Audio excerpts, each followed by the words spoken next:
sibilance. Test 1. This is the podium microphone.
Good afternoon, folks. Thank you for joining us. Mr. Sullivan, thank you for joining us virtually. Dr. Rendon, would you mind saying hello? We just want to make sure that our audio signal coming in is working.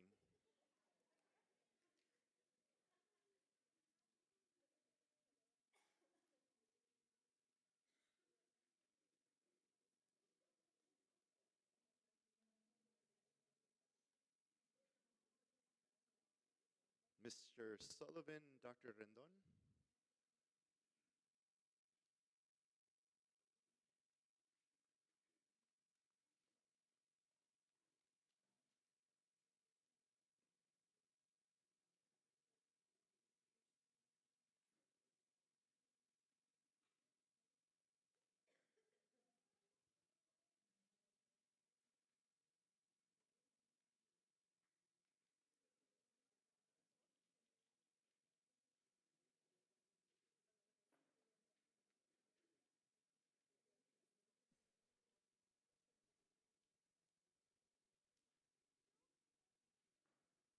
Hello.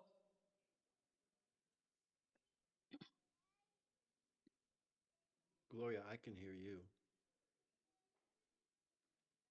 I think Guillermo's testing.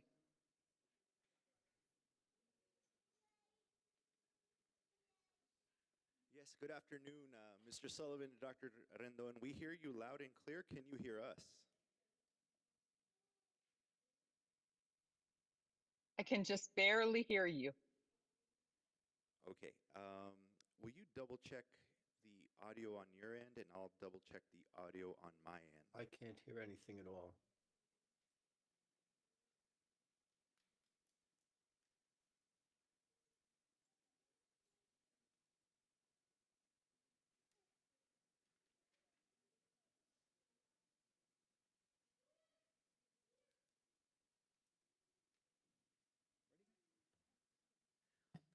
Hello.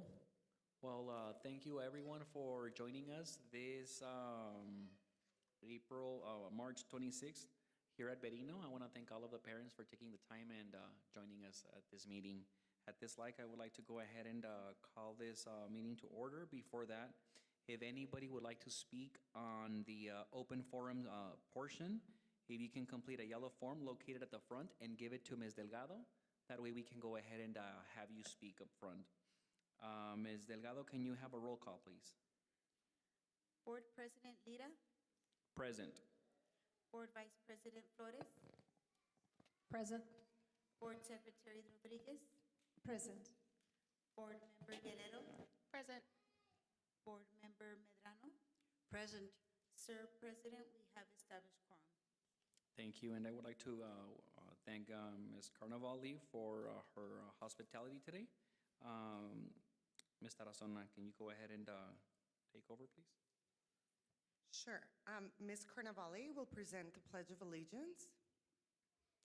Thank you. Good afternoon, Board President, Mr. Lira, Board members, and Superintendent Tarazona. Bienvenidos a todos y buenas noches. At this time, I'd like to present Denise Pacheco and Viridiana Castaneda, who will present our Pledge of Allegiance.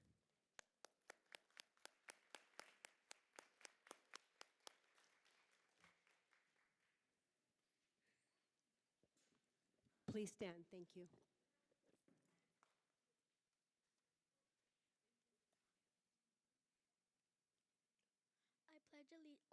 I pledge allegiance to the flag of the United States of America and to the republic for which it stands, one nation, under God, indivisible, liberty and justice for all. Juro lealtad a la bandera de Estados Unidos de América y a la república que representa una nación bajo Dios, indivisible, con libertad y justicia para todos. I salute the flag of the state of Mexico as it is a symbol of perfect friendship and united cultures. Saludo la bandera de Estados Unidos. Saludo la bandera de Estados como México. Hicimos Lucía en estar perfecta en culturas unidas.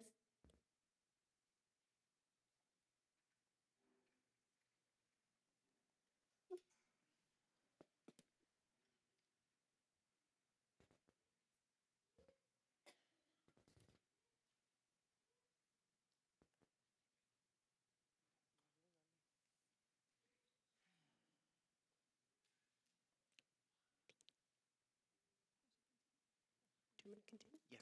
This afternoon, we welcome everyone, and we'd like to present our Ballet Folclórico, which is led by two of my lovely teachers, Ms. Juana Sanchez and Ms. Rocio Casas. Please welcome our Ballet Folclórico.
Ranger knows that if you're a maintenance supervisor at a manufacturing facility and your machinery isn't working right, you need to understand what's wrong as soon as possible.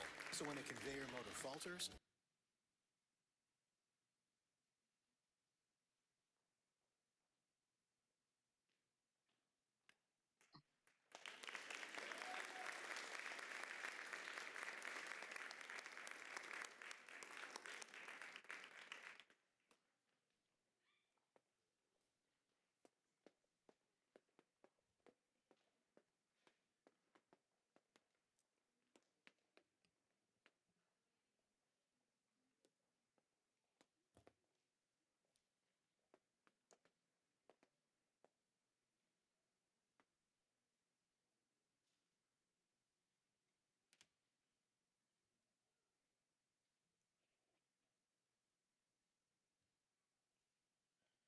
Ms. Canavali, thank you. Moving on to our agenda, I would like to go ahead and call Board Six.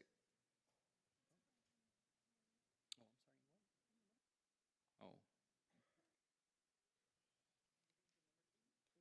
What? Oh. Yeah.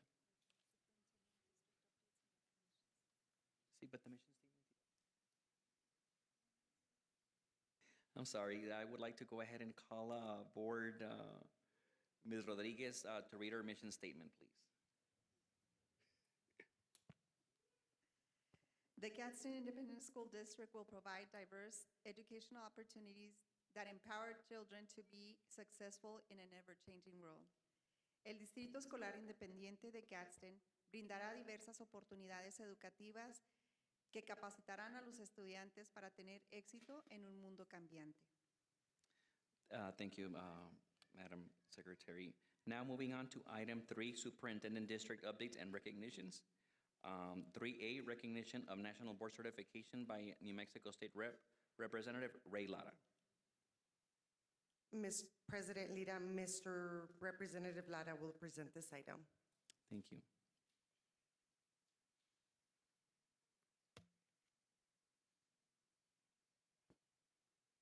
Good afternoon, buenas tardes. Es un honor estar aquí con ustedes. I'm very happy and privileged to be here today. I have some recognitions that I would like to do this afternoon, Mr. President, Madam Vice President, Madam Superintendent, for individuals who have gone above and beyond in their professional development and have sought out the National Board Certification. It's a big deal. It's a very big deal. We celebrated these teachers in Santa Fe this past legislative session, and I wanted to make sure that we celebrated them here locally as well. Mr. President, Madam Superintendent, what I would like to do is, I have a list of names and I would like to call them up. If it's okay with you, maybe the teachers can come up and I can give them the certificates, or however you think is easier, however you usually do this. I'm open to that, but I'm thinking if I could just call them up and they can come up, I think we can recognize them one by one if they're here. If they're not, Madam Superintendent, I do have the certificates for them, so I can, if it's okay, I can give them to Mary Lou, and we can make sure that they get them. Yes, that works, Representative Lara. Thank you, Madam Superintendent and Mr. President. So I'm going to go ahead and start reading from my list here. If I call your name, if you could please come up, and I can hand you the certificate. If you would please, I ask if you could remain standing, because I would like for everyone in the audience and online to recognize your achievement. The first person I'll be calling up is Brenda Benitez. Jeanette Gomez Duran.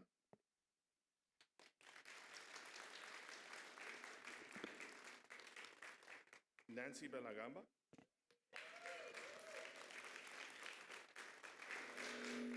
Neraida Antuñez Gamón. Verónica Lugo. Kathy Williams. Mandy Liana Marquez Vasquez. Maria Carmen Sanogo. Erica Rivera. Crystal Moraga.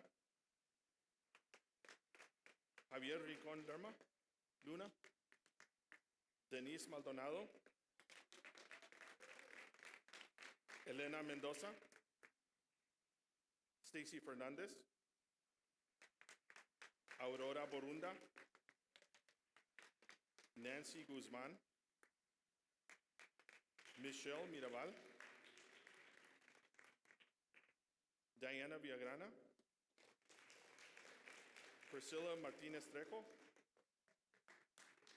Sarah Hudspeth, Leslie Johnson, Salvador Melendez, Isela Palomares, Carmen Cervantes, Anabelia Parra, Carrie Ann Bradshaw, Alejandra de Leon, Dr. Gabriela Dolza, Olga Argüelles, and Angel Lennon.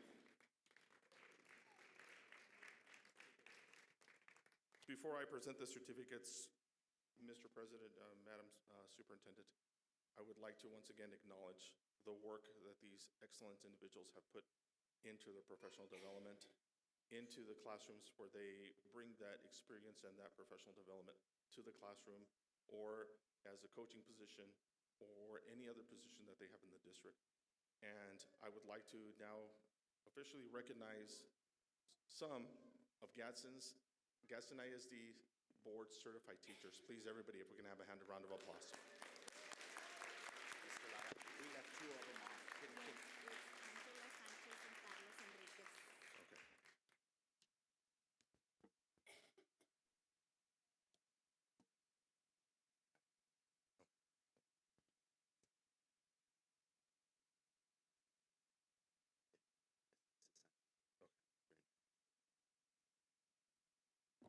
Okay. Oh, okay. There we go. Okay.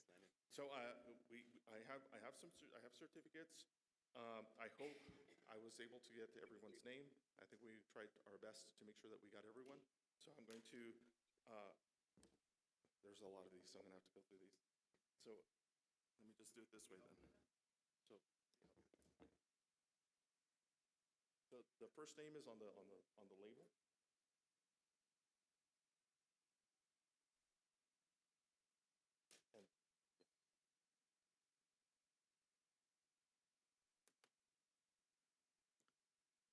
My apologies, Mr. President, Madam Superintendent, there's a lot of certificates.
Which one am I supposed to?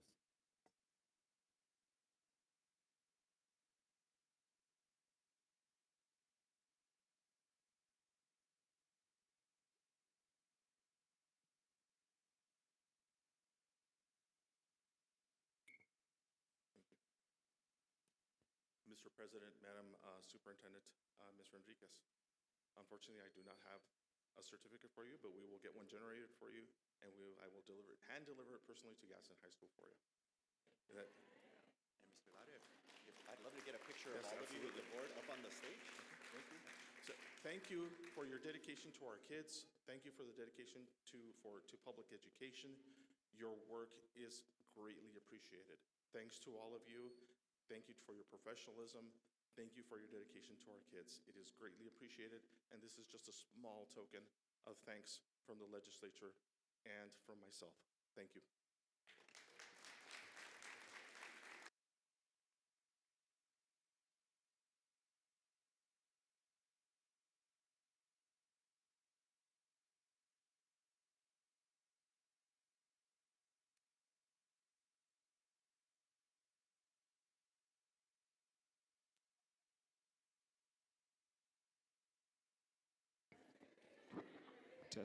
Testing.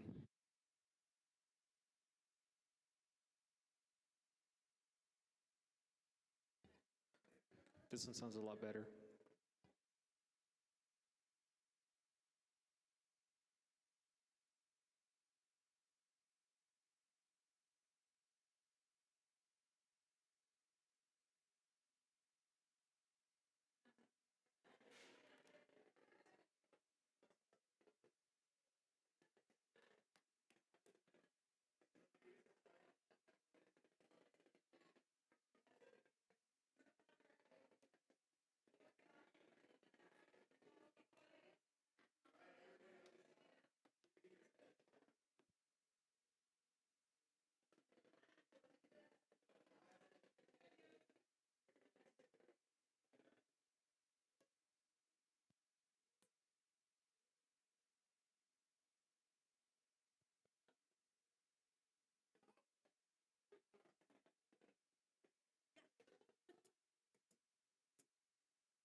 Ready? Well, moving on, thank you, and congratulations to all of the people that got recognized today by Mr. Ray Lara. Moving on to item 3B, parent communication reminds social media analytics. So President Lira, there is no report at this time. Thank you. Moving on to item 3C, student activities, student representative. So today we have with us Mr. David Garcia Cervantes. He is a senior and he represents Alta Vista High School. So thank you, David, for being here today with us. Thank you. So to start off, good evening, Board President Lira, School Board members, Superintendent Tarazona, and guests. Thank you for coming. My name is David Garcia, like mentioned, and I am a senior at Alta Vista Early College, and it is my pleasure to report the latest on my school. So the academic achievements, competitions, and social events. On February 7th, Dr. Acuña sponsored students to compete in the STEM Challenge in Las Vegas, New Mexico. Congratulations to Houston Villegas, David Garcia, Rogelio Betancourt, and Kenneth Paz for earning the STEM of Excellence Award at the New Mexico Governor STEM Challenge for their project in situ spheres, biodegradable hydrogels designed to support drought resilience and fire recovery in New Mexico. Each student received a $500 check and a $100 Amazon gift card as part of this recognition, and Wildflower generously donated refurbished laptops to participating students. Also on February 7th, chess sponsor Mr. Almeida has his chess club compete in the Van Doren 2026 chess tournament, going head-to-head with players ranging from beginner to international masters. On February 27th, Dr. Acuña sponsored a team of 5 students to compete in the Doña Ana Community and STEM First High School Regional Science Bowl, a rigorous quiz-style academic competition covering multiple science and math disciplines. The team represented Alta Vista well, earning 3rd place in a highly competitive event. On March 7th, Dr. Acuña sponsored 3 students to compete in the Chemistry Olympiad at New Mexico State University, where senior Houston Villegas placed 3rd on the written exam. As part of the competition, students conducted individual and team chemistry experiments. Students also got a tour of the chemistry and biochemistry department and observed and participated in various chemistry demonstrations. On March 7th and 8th, Coach Jimenez sponsored our esports players to compete in the NM State Esports Invitational, where our students showed off their gaming skills and knowledge.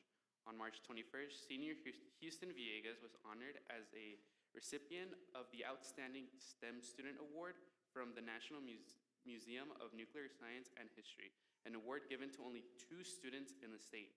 She was recognized by the 27th Annual Einstein Gala in Albuquerque, where she received a trophy and a $250 award to support her college education.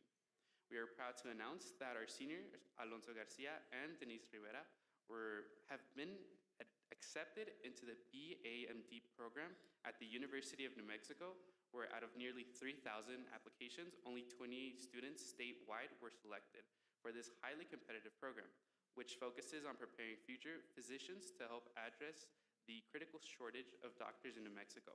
This is an incredible accomplishment, and we are very proud for both of our students. Some acknowledgements.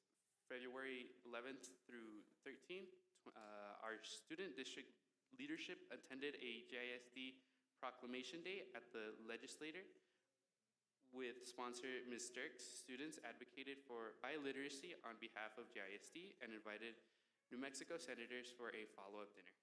On March 5th, 2026, our seniors attended Western New Mexico University Discovery Day with our academic guidance counselor, Ms. Angel, where we appreciate all of the life academic information and guidance that Ms. Angel provides to our students as we traverse to high school to post-secondary.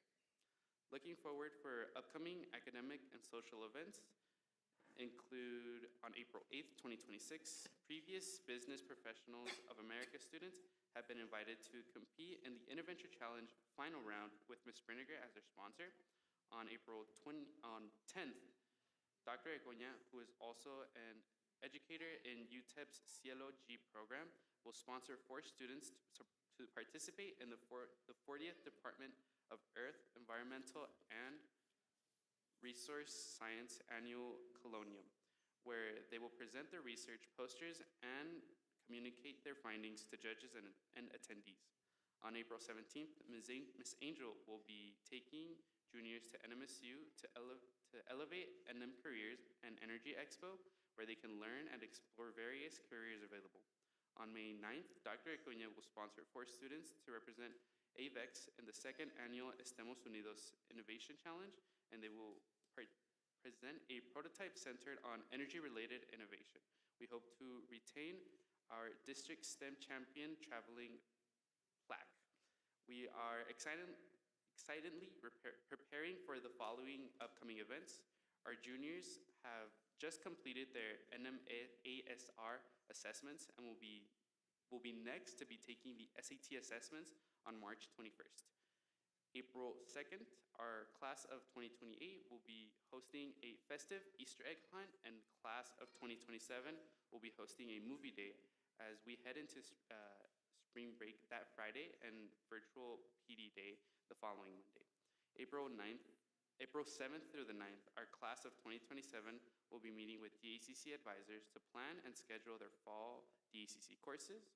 April 9th and April 15th, 2026, are both Principal Adia Genser and Academic Guidance Counselor Ms. Angel will be meeting with our upcoming freshman class of 2030 and their parents as they host both a Spanish and English welcome and informational meeting, followed up with a question-answer session.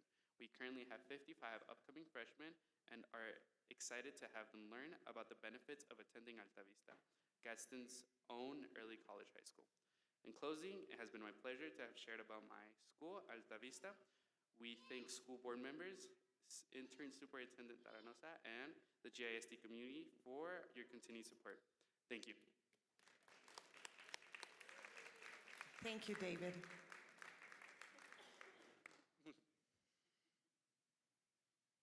Okay, thank you, David. Great information.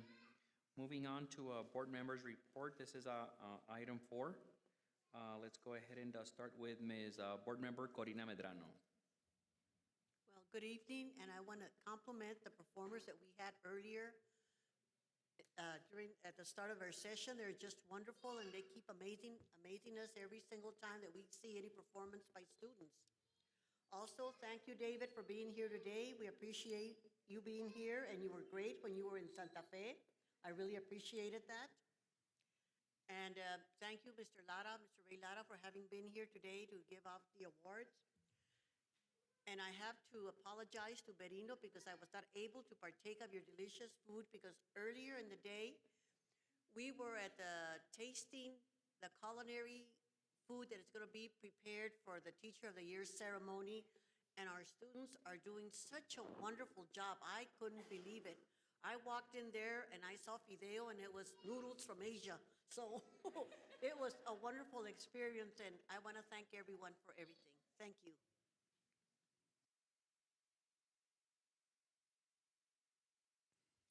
Thank you, Ms. Medrano. Moving on to board member Ms. Priscilla Guerrero. Hi, good evening. First of all, thank you to Loma Linda. It's nostalgic to be here, or to Berino, I'm sorry. I'm thinking the last two have been my previous schools, so it's been an honor to be able to walk the halls again. Thank you for your hospitality. Folklorico is also always amazing. I love to watch. Something that I wanted to ask and take advantage that we have David here. David, I just wanted to ask, I guess because, you know, the conversations of the proposal of moving Alta Vista, I wanted to say, I know you're outgoing, you're a senior, but I don't know if you've kept up with the idea of the propositions that have been made for Alta Vista to relocate, and I wanted to see if you could give us your opinion. Because I know, you know, we hear from, you know, families, we hear from our professionals, but I want to hear from you as a student, maybe your opinion on what you think of the idea of potentially relocating Alta Vista. I know some different propositions were made, possibly Loma Linda. I know the potential at our last meeting, it was also brought up of maybe relocating them to Gadsden High School. So I wanted to see if we could take just a little bit of your time to see if you could give us your feedback on what you think of that. So my personal opinion on the matter of moving Alta Vista to Loma Linda is I personally support it just because it would be a great improvement from, well, being in portables. Just today I was collecting soil outside for a competition that I'm attending, and, well, I got sunburned because we don't really have shade. But I do believe that moving to Loma Linda would help a little bit more for our students, just because obviously having a building is a little bit better. Having our own facilities would facilitate a lot of things. I do remember when it was mentioned that we would move to the old English building at Gadsden, but I do believe that I got some feedback from some of the seniors, and they felt that sharing a campus with the Gadsden High School students would be a little bit awkward, even though we wouldn't really see each other. But I did get that feedback from my fellow seniors. And then personally, I just feel that having a sense of independence is really important, especially just for identity as a school, because I feel like we would just merge with the Gadsden and wouldn't be really recognized as a high school. I appreciate that feedback, David. I think that's awesome. I respect the individuality. It's really important for you guys to kind of be able to shine on your own, because what you do is amazing, and you guys put in, that much more effort towards your education. And that's what you strive to do. That's why you're at Alta Vista. So thank you for that. I appreciate it. And that concludes my report. Thank you. Thank you, Board Member Guerrero. And when moving on to Board Secretary, Ms. Claudia Rodriguez, please. First of all, thank you for the hospitality. The food looks delicious. And then something that it was adorable, the decorations there at the library. We were reading them, and the kids are the ones that did that. So thank you, because that shows, that they're participating and all the creativity more than anything, right? I love that. And I understand that the gifts that we got were made by the students too, so I'm eager to see them. Thank you for having them work on the 3D printing machine. I think that that's important. It's a great advantage for the kids, right, for them to be able to utilize that and do something, a creation of their own. So thank you for that. And today, actually, Gadsden High School has been having a Spirit Week, and it's all abilities. And hence my colors today. It was for autism awareness. And it's been a great thing. I've been trying to keep track of what they're doing, and the participation has been phenomenal. The students, what I liked is that yesterday they did it was awareness on cerebral palsy, and they gave information.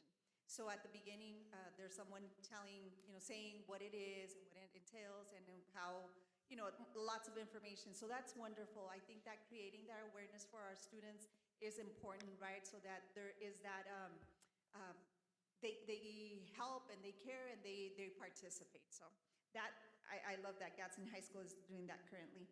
They will still continue tomorrow. Tomorrow is orange. So, and let's see. Representative Lara, I appreciate you taking the time to come and recognize the National Board Certified teachers. It is a very, very intense thing when they work on this. And again, to all the teachers, thank you for doing this, because it takes a lot of time away from your family and a lot of dedication. Not only are you in the classrooms, but then you're also doing this. So thank you. And please continue. I know that there's a lot more that are aiming for that too. And as we see, Alta Vista has many, many activities. So that's wonderful. Again, I think that we're here for the children, right? And so hearing all the activities that are happening, I really appreciate that. And I think with that, I conclude my report, other than remember there's coffee with the superintendent and coffee with the principals. Please participate, parents. It is important, even community members, it's important to be informed of what's happening within the campuses. So please, whenever these are happening, please join. Thank you. Thank you, Board Secretary, Ms. Rodriguez. And moving on to Board Vice President, Ms. Laura Salazar Flores. Good evening, everybody. Thank you for joining us in person, and to those of you who are joining us in live streaming, hi. Thank you for always being there. And then for those of you who will watch us later on recordings, thank you for doing that as well, for taking time out of your busy day to do that. So first of all, I'd like to begin by thanking Principal Carnevale and Principal Sanchez for your hospitality, and the ladies that, whoever cooked, baked, it was delicious. I did tell one of the servers who did make one of the soups, I'm like, I'm gonna try all three. They were all delicious, and I did try them. Also, I learned this afternoon that the baskets that we were trying to take, because as Hispanics, we try to take everything on tables, right? But we were told, no, only the cupcakes. Oh, no. No, I was just going to say they were beautiful decorations, and I learned that our volunteers, I see some volunteers sitting out there in public who made those, so thank you so much. Those are very beautiful. And thank you for the gift. We're just messing with you, pero gracias. ¿Qué más? And yes, it was a tour of Italy. It was like being at Olive Garden. Soup and salad, very nice, thank you.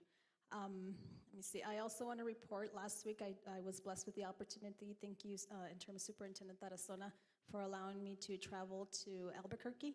I attended my first New Mexico Association of School Business Officers, and I was telling on a phone call that I made to Ms. Tarazona for something else, I say, hey, mis respetos a todos los que trabajan aquí en Gadsden, because yes, I am an educator. Like some of you know, I was a teacher, now I'm an assistant principal, and now I get to serve on the board.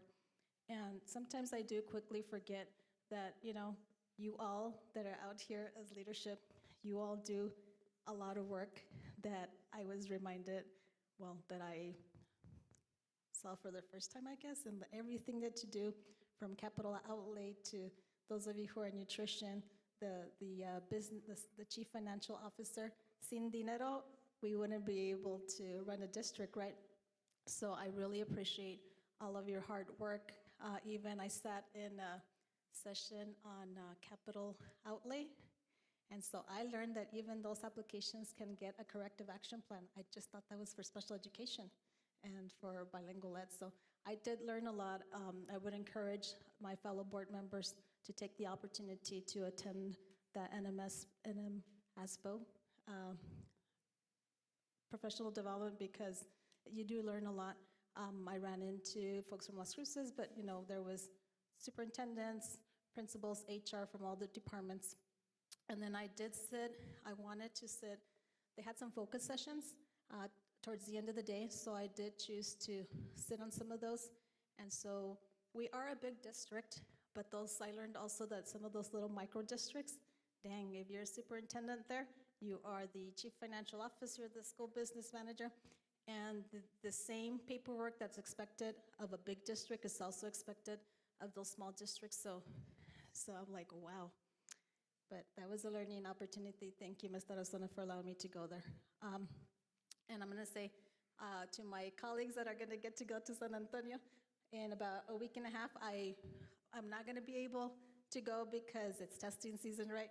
And so y'all have fun after hours, but do a lot of learning, and hopefully you come back bringing information that we can implement in our district. And so, ¿qué más? I also, I'm like all over the place here. I really enjoyed the kids decorated the tables too. And so as adults also, we need inspiration in our own lives. So I am gonna read some of my favorite quotes, because you know what? Affirmations are good. Speaking is believing. What you speak of yourself is what you become. So I really enjoyed these. So some of them said, you are kind, tú eres especial, you are a child of God, one of my favorite.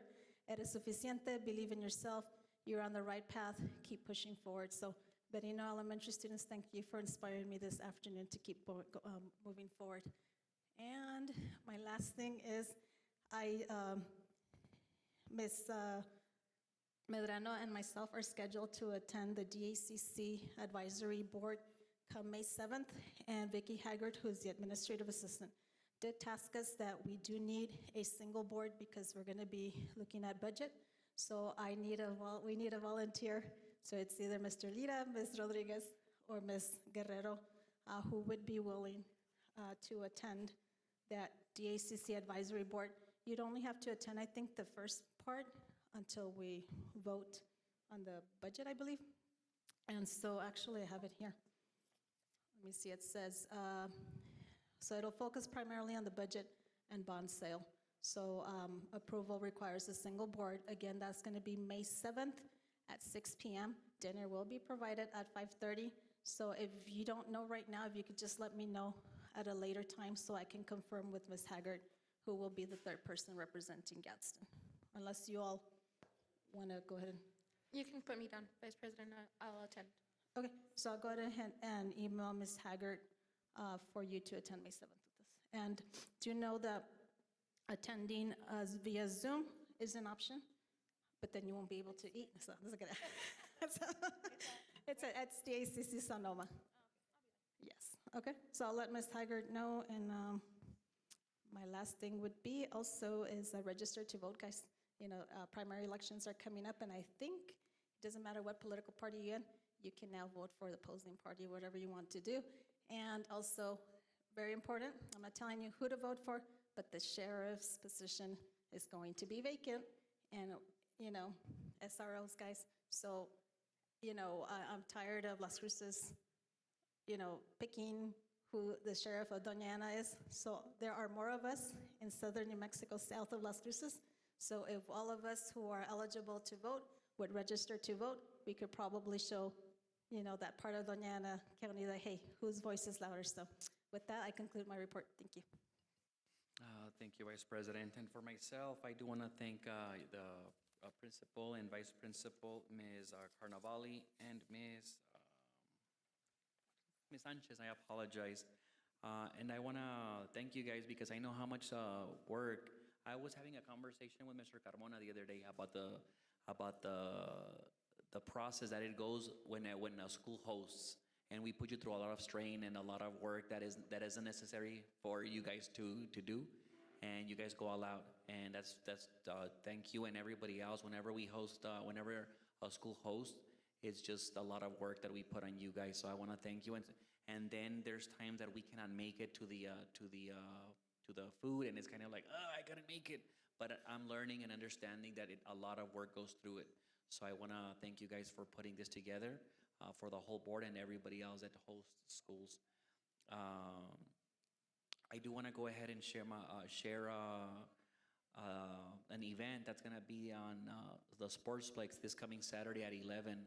There's going to be a food drive provided by the Roadrunner Food Bank and Borderplex Digital and Casa de Peregrinos. And last time that there was a food drive, there was a full trailer load, a whole over $80,000 that had to be returned because at 9. Well, it's at 9. So I urge tell your communities, you guys, all of us, we should be able to at least attend because it's a good thing for the community. And last time the attendance was very low, and they had to return it. We even talked to the Roadrunner Food Bank, and I'm like, hey, drop it up here. I have trucks. We can go ahead and deliver it to the seniors and stuff like that. And I guess because of insurance purposes, they cannot. So tell everyone that it's going to be this Saturday starting at 9. And I know it is a little bit of a drive, but it's worth it.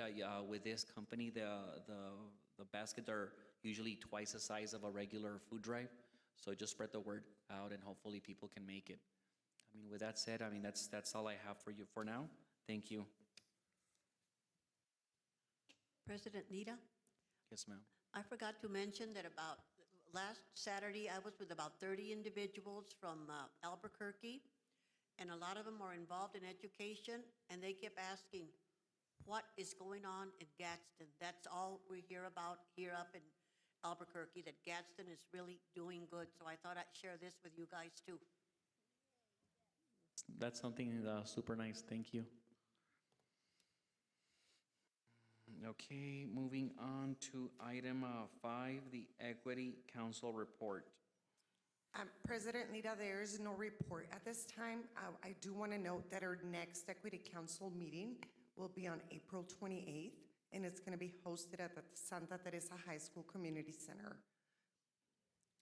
Thank you, Ms. Tarazona. Moving on to item 6, Superintendent report on community outreach, including underrepresented and non-English speaking families. President Lira, Ms. Villalobos and Ms. Melendez will present this item.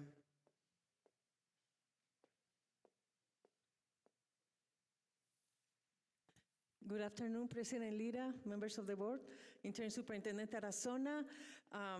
We have been having a lot of good things happening in the district, and we're very happy to report.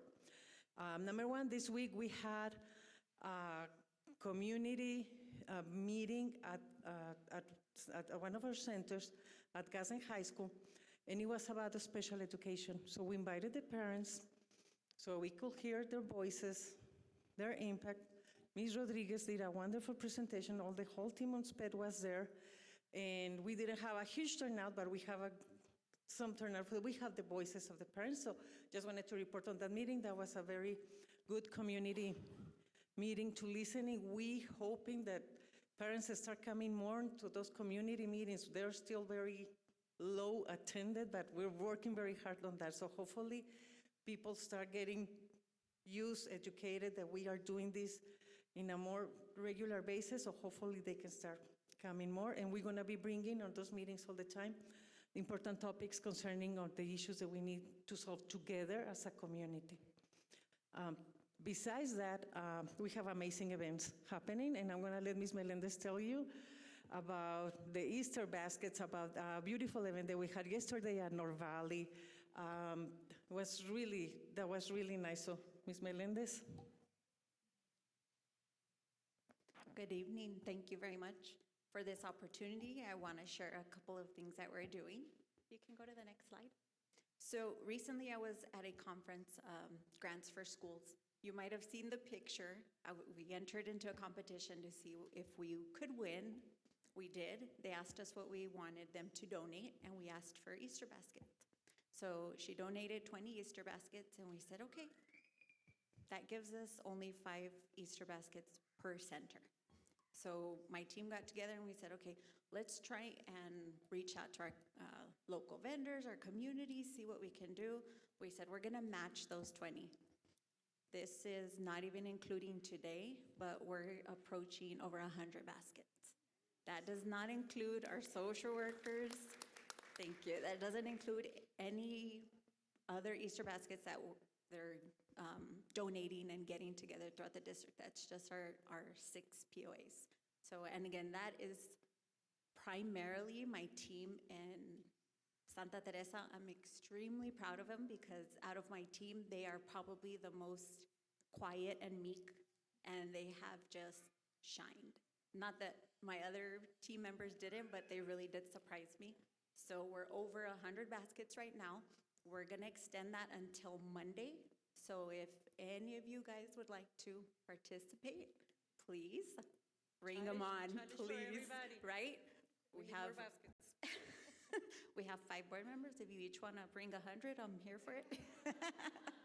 No, but I'm very, very proud of the work that they are doing. So not only are we going to have the Easter baskets, we're going to have a little Easter egg hunt and a little event at each one of the centers for the families.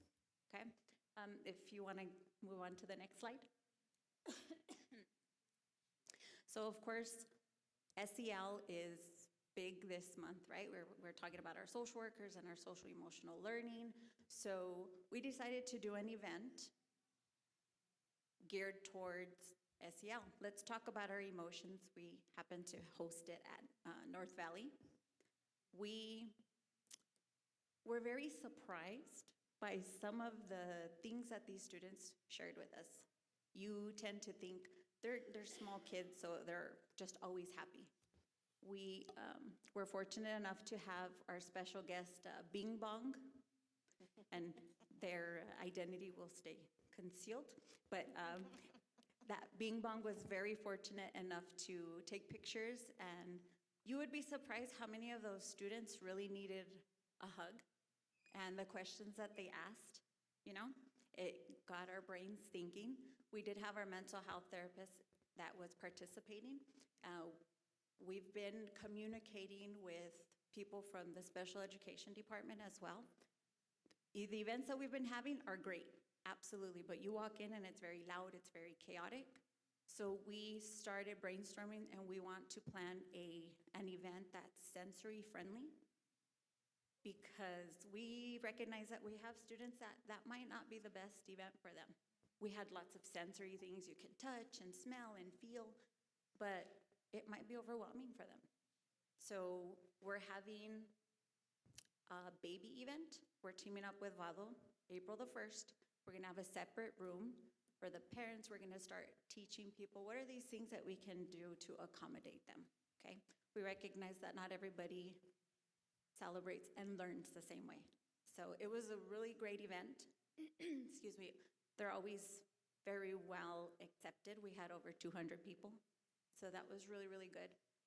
One thing that most of us walked away thinking and remembering is even our little ones are starting to feel anxiety and stress.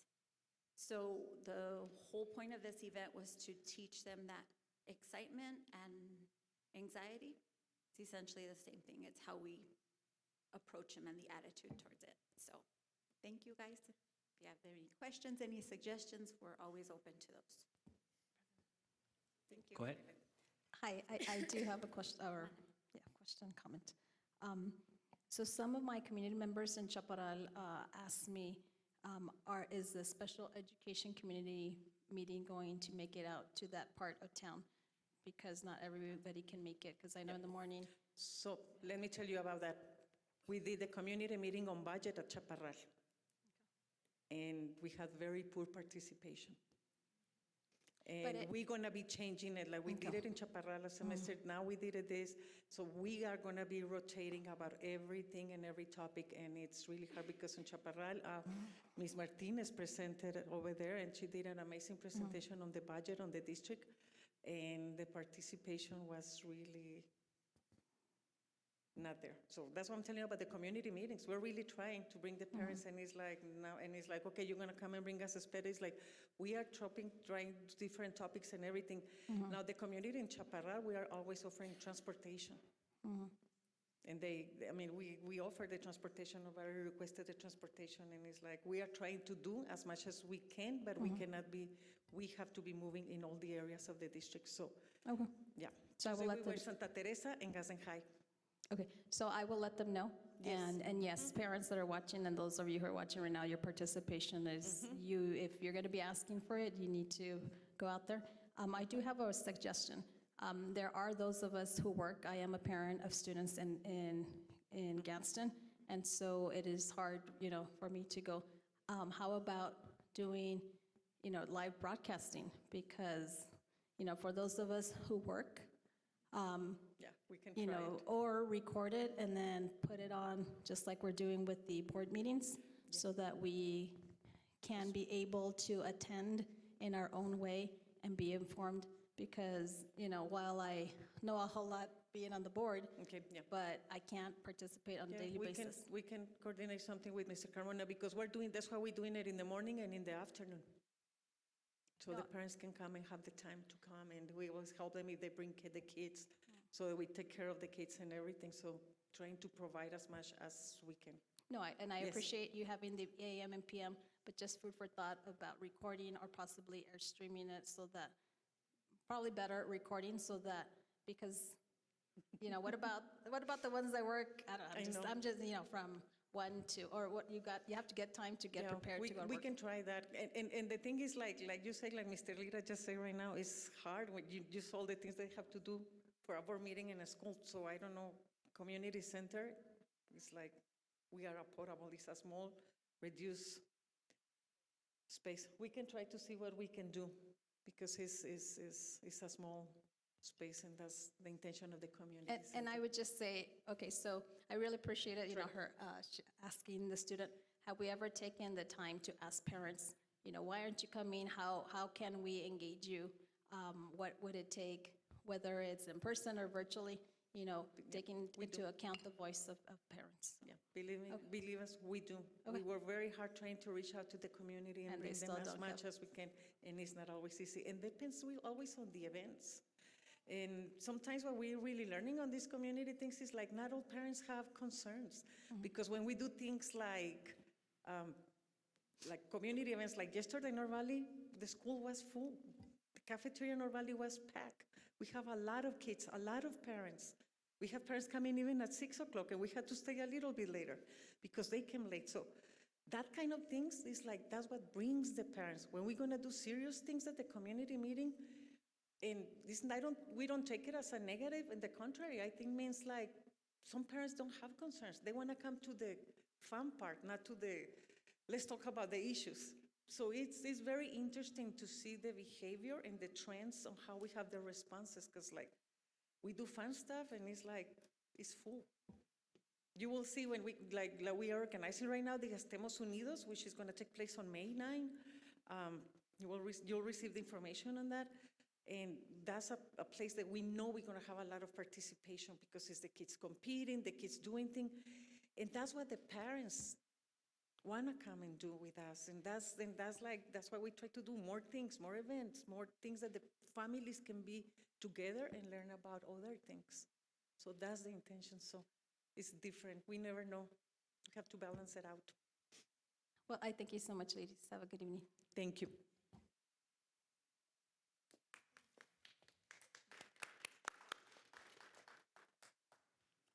Thank you.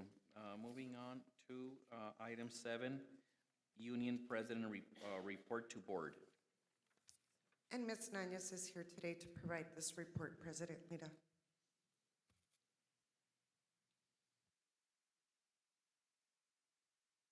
Good evening, President Lira, members of the board, Acting Superintendent Tarazona. Let me just start by saying, well, we're almost done. The semester is almost over, and we still have a lot of challenges. We're still, and this is what I see. This is what I see. Our communication piece is still lacking. A lot of times our professionalism also is lacking. And we can point fingers. We can say it's them, they'll say it's us, but it's got to improve. It's just got to improve because the students depend on it. I mean, students will not learn if there is no teacher in the classroom. Students may not get fed if we're missing a cafeteria worker.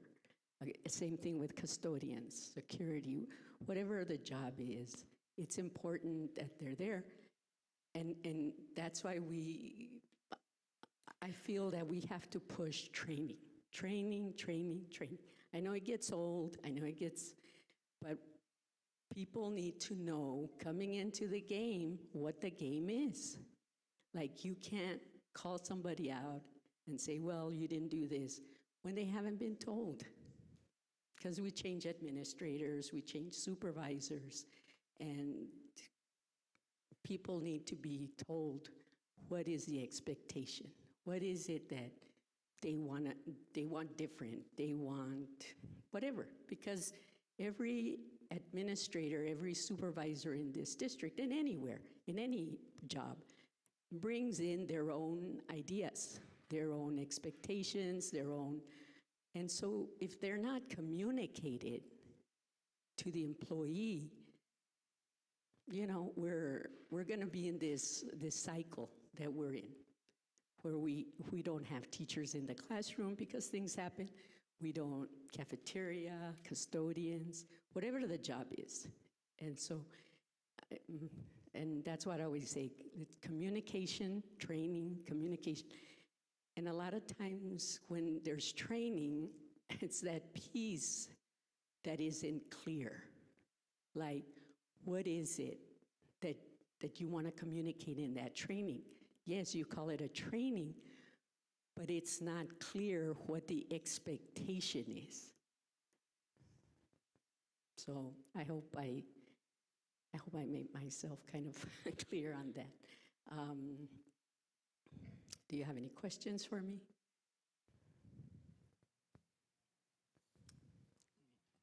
Yeah. Go ahead, Ms. President Lira.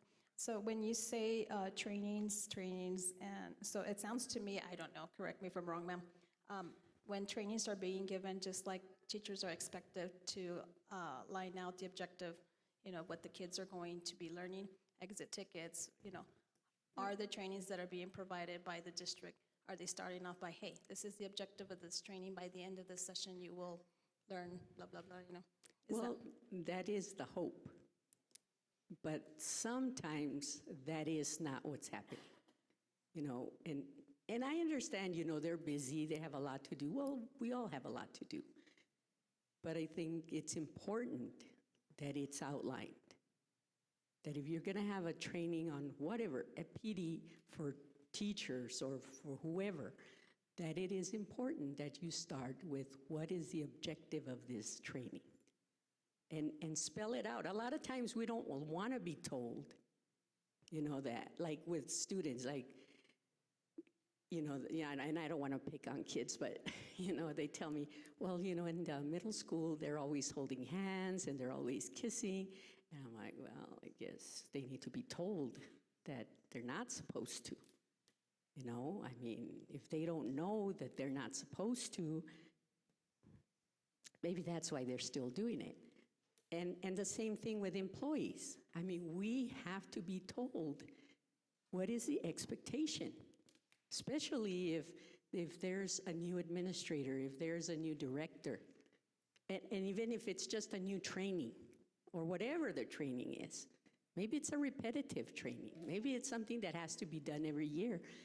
Nonetheless, you cannot assume that, oh, well, it's 90% of you are still here, 90% of you were here last year, and we're just going to move forward.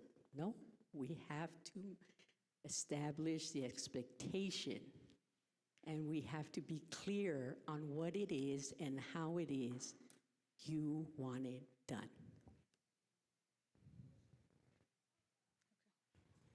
Thank you, ma'am. Oh, thank you. Thank you. Okay, thank you for your time.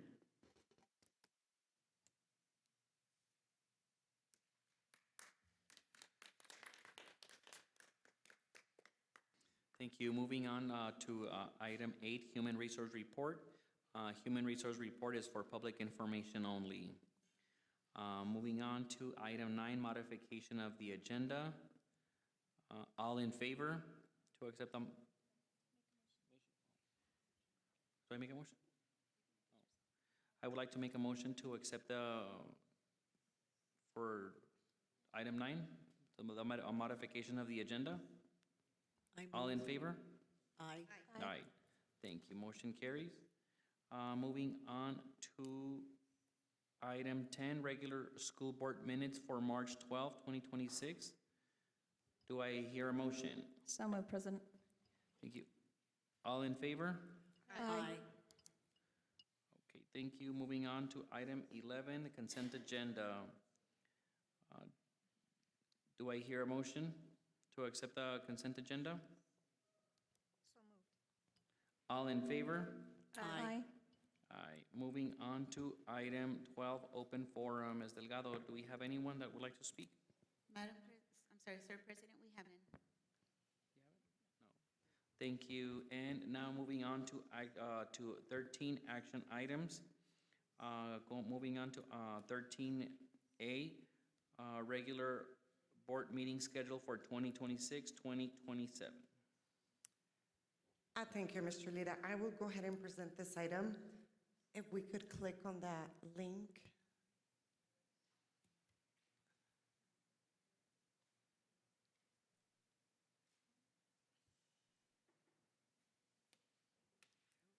So President Lira, here we have all our proposed days for our regular school board meetings for our following school year. Most of them worked out very nicely to a month on Thursdays. There is a discrepancy, if you notice, on Tuesday, September 8th, and that is due to some of us being attending the MOSBO during that time, but the rest of them are all scheduled on Thursday, and it's every other week. And of course, we scattered them throughout the GAC in several locations, including our 3 feeder patterns for the district.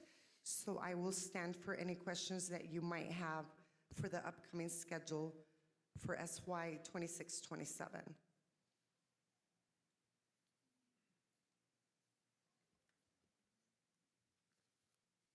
Questions or comments? President Lira, if I may. On this schedule, interim Superintendent Tarazona, did we, and I don't have the date, did we take into consideration when the graduation for DACC is, and then also the NMSBA convention or conference for those who go next year? Just food for thought, even if we don't have it at a later time, we can look at it. Yes, I know there's one conference that we don't have yet. It's the Spring Region, the one that we will be attending in a couple of weeks, so we don't have that date yet. But the rest of them, I believe we have confirmed. If you can scroll down, please. A little more. So right here are the dates for the conferences that we do attend. We have the NMSBA School Law Conference, Leadership Retreat, Annual Convention, Board Member Institute, and the NSBA Annual Conference. Some of those are still to be announced, Ms. Flores, so as those get published, if we have to change any dates, we will bring those to you. Thank you, ma'am.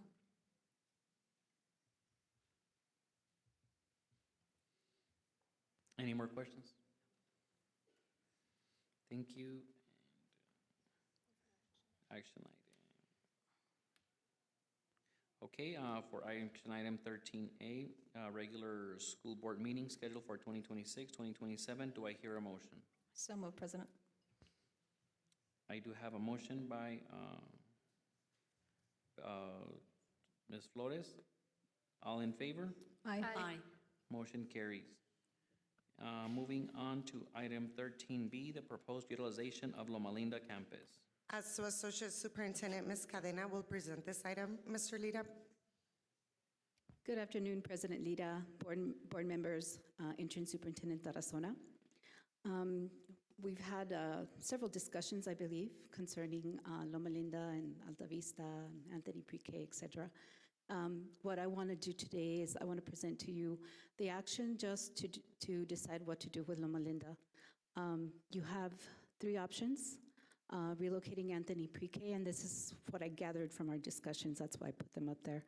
Relocate Anthony Pre-K, and these will all be for the 27-28 school year. We have way too much to do to move Gadsden Middle School and Loma Linda this summer. Relocate Anthony Pre-K for approximate cost of $750,000, which includes playgrounds and fixtures for the smaller kids in the restrooms. Number two, relocate Alta Vista Early College, approximate cost $1.5 million for the science labs. And then three, no action. And I believe if you, depending what you vote on number one, you may not have to go on to 2 or 3. It just depends. I do want to just reiterate just a little bit of a reiteration of what we previously discussed. If we do not relocate Anthony Pre-K to Loma Linda, we'll then come back and decide what we need to do with Anthony Pre-K, and the same for Alta Vista. We can put that down the road and see what we're going to do, depending what you vote on today. I stand for any questions, comments. Questions, comments? President Lira, so looking at these numbers, the amount of money that needs to be invested, right, for the 750, that would be just the playgrounds and fixtures. Is there any other things that would possibly, if they're relocated there, that would come up? Same thing for the Alta Vista. We're seeing that it's for the science labs only, right? So then what other expenses would? Thank you for asking that question, Mr. Reyes. And actually, we did build in a contingency for both.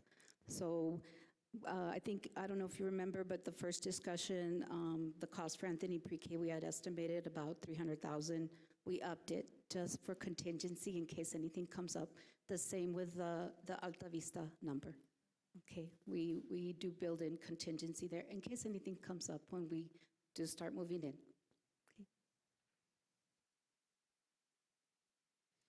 Okay. A quick question.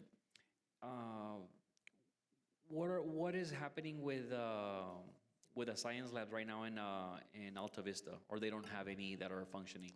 They do, sir. Yeah, but they do have 2, I believe, right, Ms. Kinsler? Yes, okay. They have two. They have a biology and chemistry, if I'm not mistaken. But since they're in a portable, they're in they're the ones on the portables. portables. Yes, sir. And how many units or classrooms would they have in Alta Vista? Do they have them right now? No, if the change happens. If they move, we will occupy Loma Linda with the same amount of classrooms they have now, which gives them room to expand. Because right now they have 10 classrooms, I believe. So that leaves plenty of room to either expand the program or like we had previously presented, we could use some of the classrooms for professional development, for conference rooms, for meeting rooms, stuff like that. And is Alta Vista College infrastructure, is it capped right here at the portables where it's at? Is it pretty much at its peak? Yes, sir. As far as room to put any more, yes, sir. What do you think that know the numbers of or where would it be better to allocate the funds? Where do you see that where do we get more bang for our buck? Because on number one, we are spending a 750, and on the option 2, we're spending 1.5. But maybe we're gonna go ahead and be able to, if we spend the 1.5, we may go ahead and be able to expand the program, more benefits for the kids, or the pre-K. I mean, maybe the pre-K is kept on this place, and we're gonna go ahead and underutilize it, or vice versa. Right. What do you think that's best? Going back to our previous discussions, Anthony Pre-K is in pretty bad shape. So our recommendation, the reason we had recommended moving Anthony Pre-K to Loma Linda, yes, you are not using most of the building, just like with Alta Vista. You can still have conference rooms and meeting rooms, but you can also expand the pre-K program and maybe recruit more students to the program. It just depends. But if we need to down the road build a new pre-K, a new building, a new facility, we're going to have to invest at least $3 million for our share, because of the PSFA might pick it up. They have early childhood money. Alta Vista, if we want to build them a new facility, they're at number 66, but that doesn't guarantee that PSFA will fund it, because like, if you remember the FMP presentation, they will look at our capacity and our occupancy numbers, and the PSFA will, when we go up and ask for money. So they might say, why do you want to build a new building when you had capacity in all these schools? It just depends, but both of them, building a new facility is going to cost the district money regardless. It's going to cost probably most definitely more than 750 and more than 1.5 million. So whichever one you move there, you're saving some money, but down the road, you're going to have to think about what do you do with either the pre-K or Alta Vista. And on one, do you have a plan to just keep the current numbers of kids in pre-K, or are you planning to expand once if we would be able to move there? I can't answer that, but Ms. Urbina here, the Director of Early Childhood, can answer that question.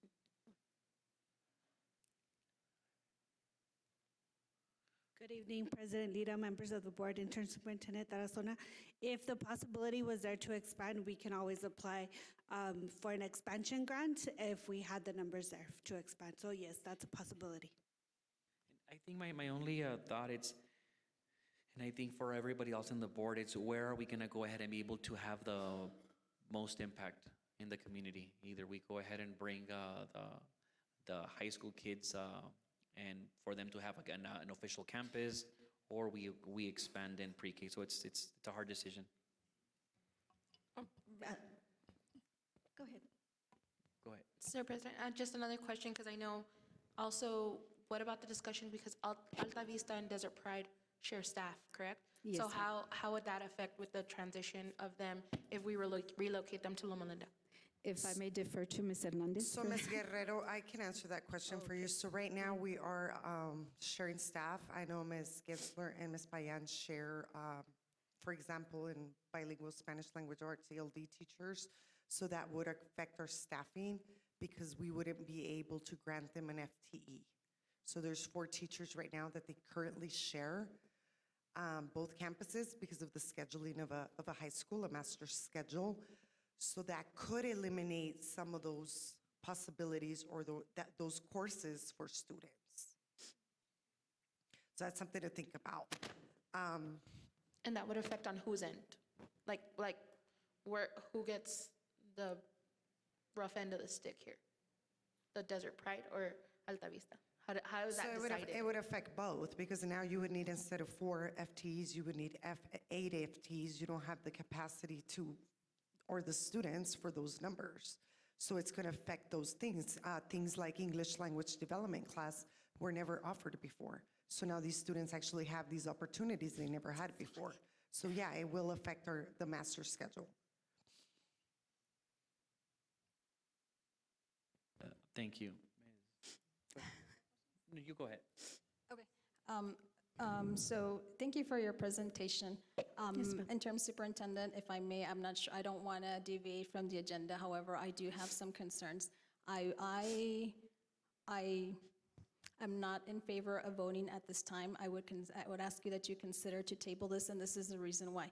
You come from the PPD department, and so you know capacity numbers, you know. However, I want a presentation where I want to see the instructional program, the benefits of moving, because this is my concern, because there's no third action here, and at the last board meeting, we did have presenters, I forgot the gentleman's name and the lady's name, who is helping the district with the facility master plan, and they did propose to us the idea of moving Alta Vista Early College to Gadsden High School, and so I want to make a very well-informed decision, because my question is, what is the benefit, not only in capacity and building, because yes, the old English building will become vacated.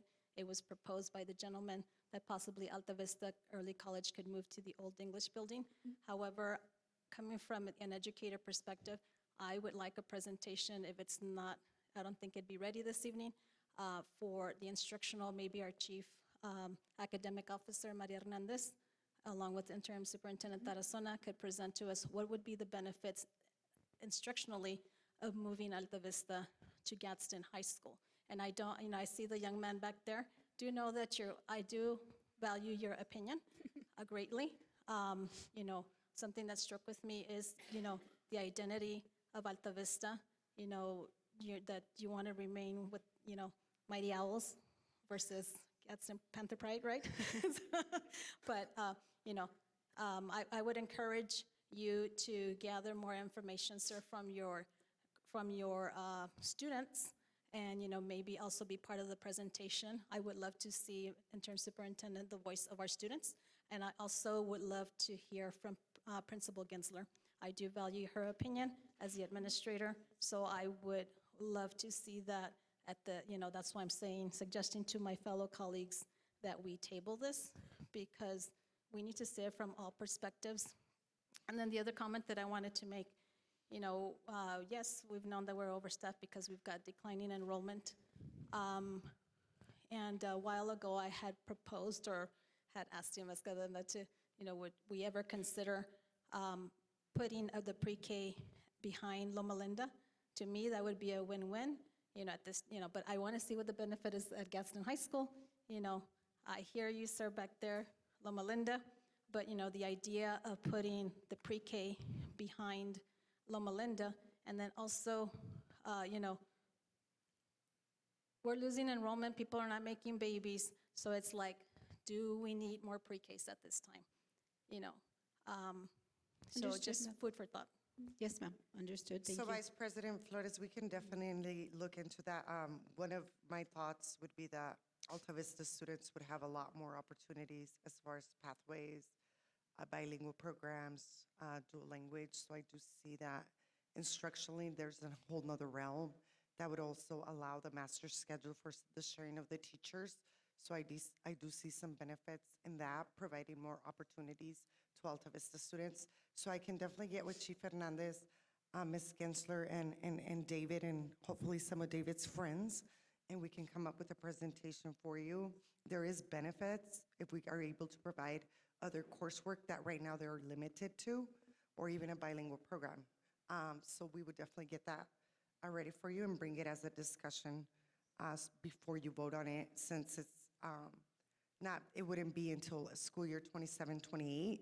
So I really think we have a little more time to explore, really think the decision through, and make the best decision for both Alta Vista students and our incoming pre-Ks. President Lito, if I may, I appreciate that, ma'am, because, yeah, I really want to see the benefit of both, of all aspects of it. And the other thing that just came in mind, ma'am, as you were speaking, is, for the longest time, I've known that Alta Vista early college, high school students, they take a lot on their plate to the point where, some of these individuals, would love to participate in programs in the high school, but, I don't understand why they said no, because you already have a lot on the plate. Well, if they want to do it, why not? So I think it's important bringing to the table all the benefits, educating our students that are currently there, those that are freshmen, to understand the benefit of possibly moving it to Gadsden High School. And with that in mind, like for the future presentation too, if it's the will of the board to table this evening, is, let's say that we've got a freshman student that, decided to go to Alta Vista, but they're a sports person. Is the possibility that that individual would be able to be part of sports?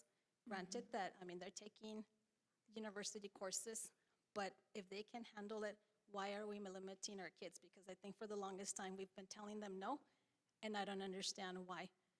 Just food for thought, but I think bringing to the table all the benefits, educating the public, educating our students, giving them a voice to our students, maybe even teachers, we're leaving out the teachers, and of course, and Principal Gensler, I would appreciate that. Thank you. President Lira, I think that if we do table it, I think that it would be good to send some questions, whatever we think that is necessary to get information on either the pre-K or the Alta Vista. That way it facilitates once we do get down to the decision that is going to be made. But prior to that, I believe that we should all try to send any questions that we have. Yeah. President Lira, I agree. Let's table this and give us a chance to work to see what would work better for our students. David, I'm sure you can get a good presentation going for us. Be ready with your friends and let us know. It all hinges on you. No pressure, David, no pressure at all. Not to add more Yes, to your would- plate or anything, David, but Thank you. Would you like to make a motion to table it, please? Absolutely, President Lita. So let's see, where am I? I would like to make a motion this evening that we go ahead and table the proposal of utilizing the Loma Linda campus. I so move that we table it. Thank you. So I do have a motion and a second for action item 13B. All in favor? Aye. Aye. Motion carries. Thank you. Thank you. Moving on to items 14A, student activity funds. President Lira, Ms. Martinez will present this item. Good evening, President Lita, members of the board, Interim Superintendent Tarazona. So today we will be presenting on the student activity funds. The student activity funds is where the district houses monies collected for students through a process called fundraising. Next slide, please. So there are two types of fundraising organizations.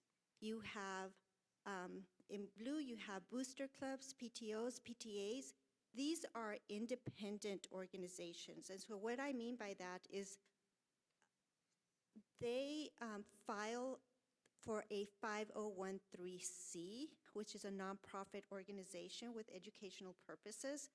And when they file, they typically receive an EIN number, which is an employee identification number, which they can use to open bank accounts. When they file, they usually have bylaws and articles of incorporation. They usually have a board. Those are independent organizations. So that's one type. And the bottom we have, or in green, we have the student activity clubs. And so student activity clubs is what you see at the schools. You have your band club, your FFA, you have the volleyball club, tennis club. And so those are the two different organizations. Then so in the chart next to that, you have in blue, which is what we call booster clubs or independent organizations, and then you have your school-based organizations, which is in green. And so I just want to talk about some key differences between these two. So in the area of ownership of funds, so you have booster clubs are usually considered private because they're owned by the booster. Public funds are owned by the school district. When it comes to financial control, booster clubs or independents are managed by the booster or the officers, the board of the booster club. For school activity funds, they are managed by the school administration and the school finance. Banking, again, booster clubs open their bank accounts. They have their own banking system. School activity funds are held in the district's activity fund accounts, and that's what we'll be talking about today. And then rules of oversight. For boosters, it follows the bylaws and any rules that are set forth there. And then for school activity funds, they must follow school district policies, procedures, and state regulations. So those are the two key differences. Now, when we talk about independent organizations, they have their own bylaws, so they kind of just, follow those. So what we're going to talk about today is student activity organizations, which is what we have control over. And so next slide, please. So there's a first step. So if you're going to, establish a student activity club, the first step you want to do is establish a new student, if you want to establish a new student activity club, so there's 3 steps to that. The first thing you want to do is you want to submit an application for a new student activity account. And with this application, what it does, you have to provide the name and the purpose of the student activity club. So for example, if you wanted to maybe create an AI club, and the purpose could be to for student readiness for the workforce that's shaped by IA, you would do that at that time. Then what happens is the principal reviews the application, and they review it, and they want to make sure that it supports the student activity programs, that it complies with district policy. And then what they do is they sign and submit it to the finance department. What happens there is the finance department will go ahead and assign a student activity account, which is an account number. And with that account number, all revenues or monies coming in are tracked, as well as all expenditures going out for this club. And so each club has its own activity account, unique activity account. Now, sometimes you have to establish a club if it doesn't exist, in this case, the AI club. But sometimes there's clubs that already exist, so you wouldn't be able to establish, say, a band club because one already exists. So when that's the case, you don't need to worry about this part you don't need to worry about any of this paperwork. What you do then is you go to the the next slide, please. What you do is you just,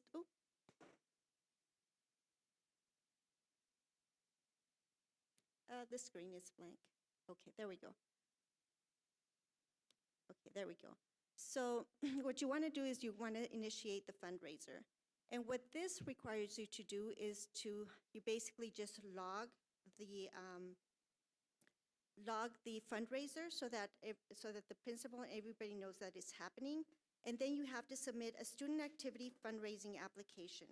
And on this application, it tells you the description of the activity, where the event's taking place, time, date, and then what account number will be used. So in the example of the band club, we already have an account number. So you want to mention what that is so that any fundraising money generated from that activity is deposited into the account. And then you also want to identify a sponsor for the club. When you identify your sponsor has to complete a form, which is a sponsor's agreement to comply with the Student Activity Funds Manual. And so we do have a manual that the sponsors will read, and they basically agree to the terms and conditions of what their responsibilities are as a sponsor of the club. And then the next question that's asked is there a need to establish an online platform? There's 3 approved online platforms for collecting student funds, and that's GoFan, My School Bucks, and Last Fundraiser, I believe. Once that is submitted, then the principal will approve, and it's uploaded to Google Forms. So once that's done, you can begin fundraising. Next slide, please. Okay, so once you are, so then you're set to go, you're ready to begin fundraising. So when deposits come in, they come in 2 ways. You can either have cash or you can have an online. If you set up your account with GoFans or My School Bucks, the money will automatically float to the bank account, to that account number. Otherwise, if you are using cash, then on the Student Activity Fund Manual, it does state that you must deposit that money within 24 hours.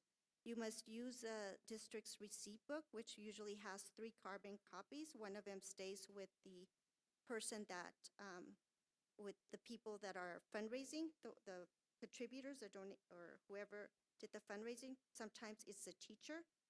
The other one is held at the office, the principal's office, and then the other one is sent to the finance department.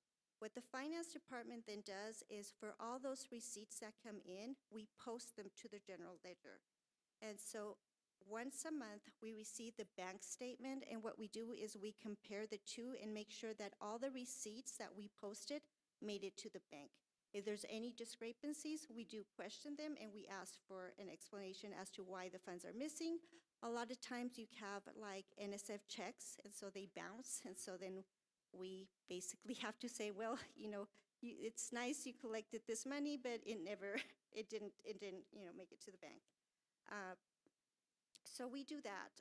We reconcile, and then once the reconciliation done, the budget is posted, and students can now dispose of that money to spend the funds however they'd like. Now, because these funds are held by the district, they need to follow our processes, which require a requisition, which then becomes a purchase order, and then they do need to follow our rules and regulations, our procurement rules and regulations for purchasing stuff, which means when you're you have to submit a quote, right? You have to submit a quote, and then it's sometimes that it goes based on the best obtainable price. And then the good thing about that is that you do have then the ability to run reports and see what that balance is and see the details of what money came in and how that money was spent. The downside to some of their school activity funds is because it does require that we reconcile, there's a delay sometimes in making that money available to spend. And sometimes, it takes time. And the other thing is that when they're wanting to spend that money, they have to go through the PO process and the procurement rules. And so sometimes that can also be delayed. And that's where booster clubs have more or can probably turn those processes around a lot faster than the school can. Next slide, please. Another thing that we do is we do annual reviews of student activity accounts, and that's what we present to you every quarter. So, we do pull samples and we review them to make sure that these practices are in place. What you have here is just a summary of responsibilities in the different areas for the principal, the sponsor, and the finance department. Next slide, please. And then we've also provided links to the 2 policies for student fundraising activities and booster organizations, as well as a link to the Student Activity Funds Manual.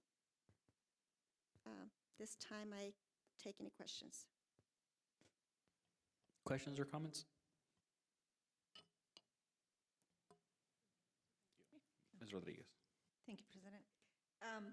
I know that you focus more on just the fundraising, the funds that go into the actual accounts within the district, but I just wanted to go back to the beginning where it was the booster and then the PTO. So the PTOs are also, or is it the PTAs? I know Gadsden doesn't have any PTAs currently, but are the PTOs, they have a 501c3? I don't know because I'm going to say I don't think they all have a 501c3. I think a lot of our booster clubs and PTOs, PTAs probably don't. And because they don't, I think sometimes it's just parents that agree to have a booster club, but it's not formalized. The reason I ask is because, as we can see, there's a lot of things that need to be followed when the fundraising, right? Right. Fundraising is done, and then it goes into the district accounts. So, Ms. Rodriguez, if Yes, I ma'am. might add, I had a PTO in my previous district at my school, and we did have the policy in place. They also have their own bylaws, so that we do have it. So I wasn't sure if the PTO, I know PTA does, because, they fall under the state. So I wasn't aware that PTOs were able to do that as well.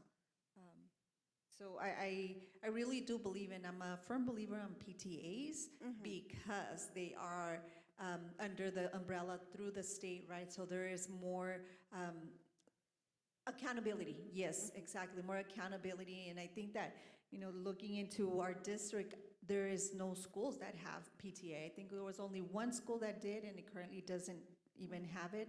So I think it's something that we should probably try to consider because there's a little bit more leeway in how that money can be utilized, though there's a lot that needs to be followed still, right? But there's evidence of how those monies are being spent. Thank you. Ms. Flores? Okay, hi. Okay, so I have several questions. I was quickly scrolling through our policy, so I think I'm going to need more time to look more of our policy, but it sounds like some of our booster clubs don't have that 501c3. I don't know, because they don't report to finance, we really don't deal with them. They're kind of on their own and independent. I don't know how many. My guess is some of them may, some of them may not, but I'm not sure. I could not speak to that. So Interim Superintendent Tarazona, is there any way, even if you don't have the answer this evening, to where we can see, I'm curious also, how many booster clubs are in our district per comprehensive high schools, and how many of those have 501c3? And like I said, I'm looking at policy right now, but I'm going to need more time. Is there any, just food for thought, colleagues, do we need to come up with a board policy where, I don't even know if I'm saying this correctly, donations, money, assistance cannot be attained from those booster clubs unless they have 501c3? And then how do you determine whether they have 501c3 so that things are being done properly and for accountability, that there's no loopholes in place? So just something to think about. And then right now I do have policy J4050, which is entitled Student Fundraising Activities. And I quote, it says, fundraising activities by students on school premises or elsewhere as representatives of the school will be permitted only when connected with specific school activities approved by the superintendent. So my question is, how many of these activities have actually come across the former superintendent's desk, and how is that approved? How many have come across our current interim superintendent's desk, and how are those approved? That's a question that I have. The other thing is, because I like all of us, we get phone calls from constituents, and I'm hearing of sponsors, coaches, even requesting monies, cash, and how are we holding these individuals accountable, and it starts from the top to the bottom, principal, et cetera. That's very concerning to me, to also having been communicated that sponsors, coaches are asking for fundraisers for uniforms when a presentation was made to us by Athletic Director Nugez back in, I don't know exactly when, but at Chaparral High School, where she, I remember, said that that should not be, that is not allowed because every so often high schools get their uniforms and they can run into trouble with the fabric or whatever. I don't remember, I have to look at that presentation, but I really do appreciate your presentation, and there's just so many more questions, but I'll probably get together with you and Ms. Tarazona, but money is very important, folks, because it's just, you gotta be very careful with money and managing it and holding people accountable so that, you know, parents feel that things are being done correctly. And here's the question. So if parents feel that things are not being done correctly, who do they go to? So, so that is something that I see quite often, is parents will come to, you know, they'll reach out to finance to me and they'll be like, well, I don't know where this money, I gave money, you know, I donated money for this and for that. And when I look into it, it wasn't into a student activity account. What they're doing is they're giving money to booster clubs. And we don't always know that those booster clubs exist, and it's not until we do some research and investigation that we determine that it was to a booster club. And again, because the district does not, or finance does not, cannot have any involvement with the booster activity financial, then we can't respond to that. All we can say is it wasn't a school activity account. And so my recommendation would be that we do come up with some kind of policy that that maybe just endorses boosters that have a 501(c) on file.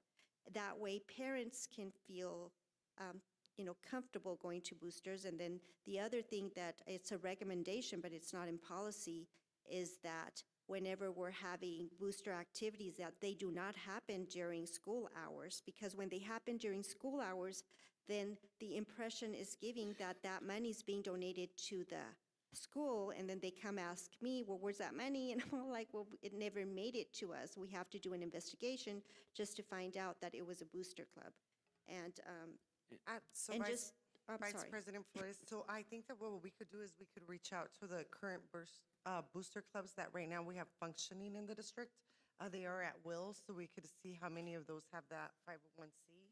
And then from there, maybe look at writing some policy around that. I have more questions. Yes. Should sponsors be taking cash from parents? Should sponsors be taking cash Sponsors, for student coaches. activity funds? No. Or let me ask. They can, but they have to be issued a receipt. So say that you're a sponsor and you collect money during the school, you know, you collect money. At the end of the day, you need to go deposit that money. You have 24 hours for that money to make it to the bank. And when you take it to the office, you should be getting, and sometimes you should be getting a receipt. Sometimes what we also do is we issue them a receipt book. So they have a receipt books, and they can issue those receipts to students when they bring money. And so nobody should walk away, you know, just like when you go to, I guess, the fast food restaurants, they say make sure you get a receipt. I would say the same for parents. Anytime you contribute money to the district, you should be receiving a receipt. So if community members have experienced this in the past and recently, who should they talk to? If they're handing money over to sponsors, coaches, who do they need to talk to? They would need to talk to, I would suggest that they follow the chain of command and start with the school principal to determine if they're doing this for booster clubs or student activity accounts.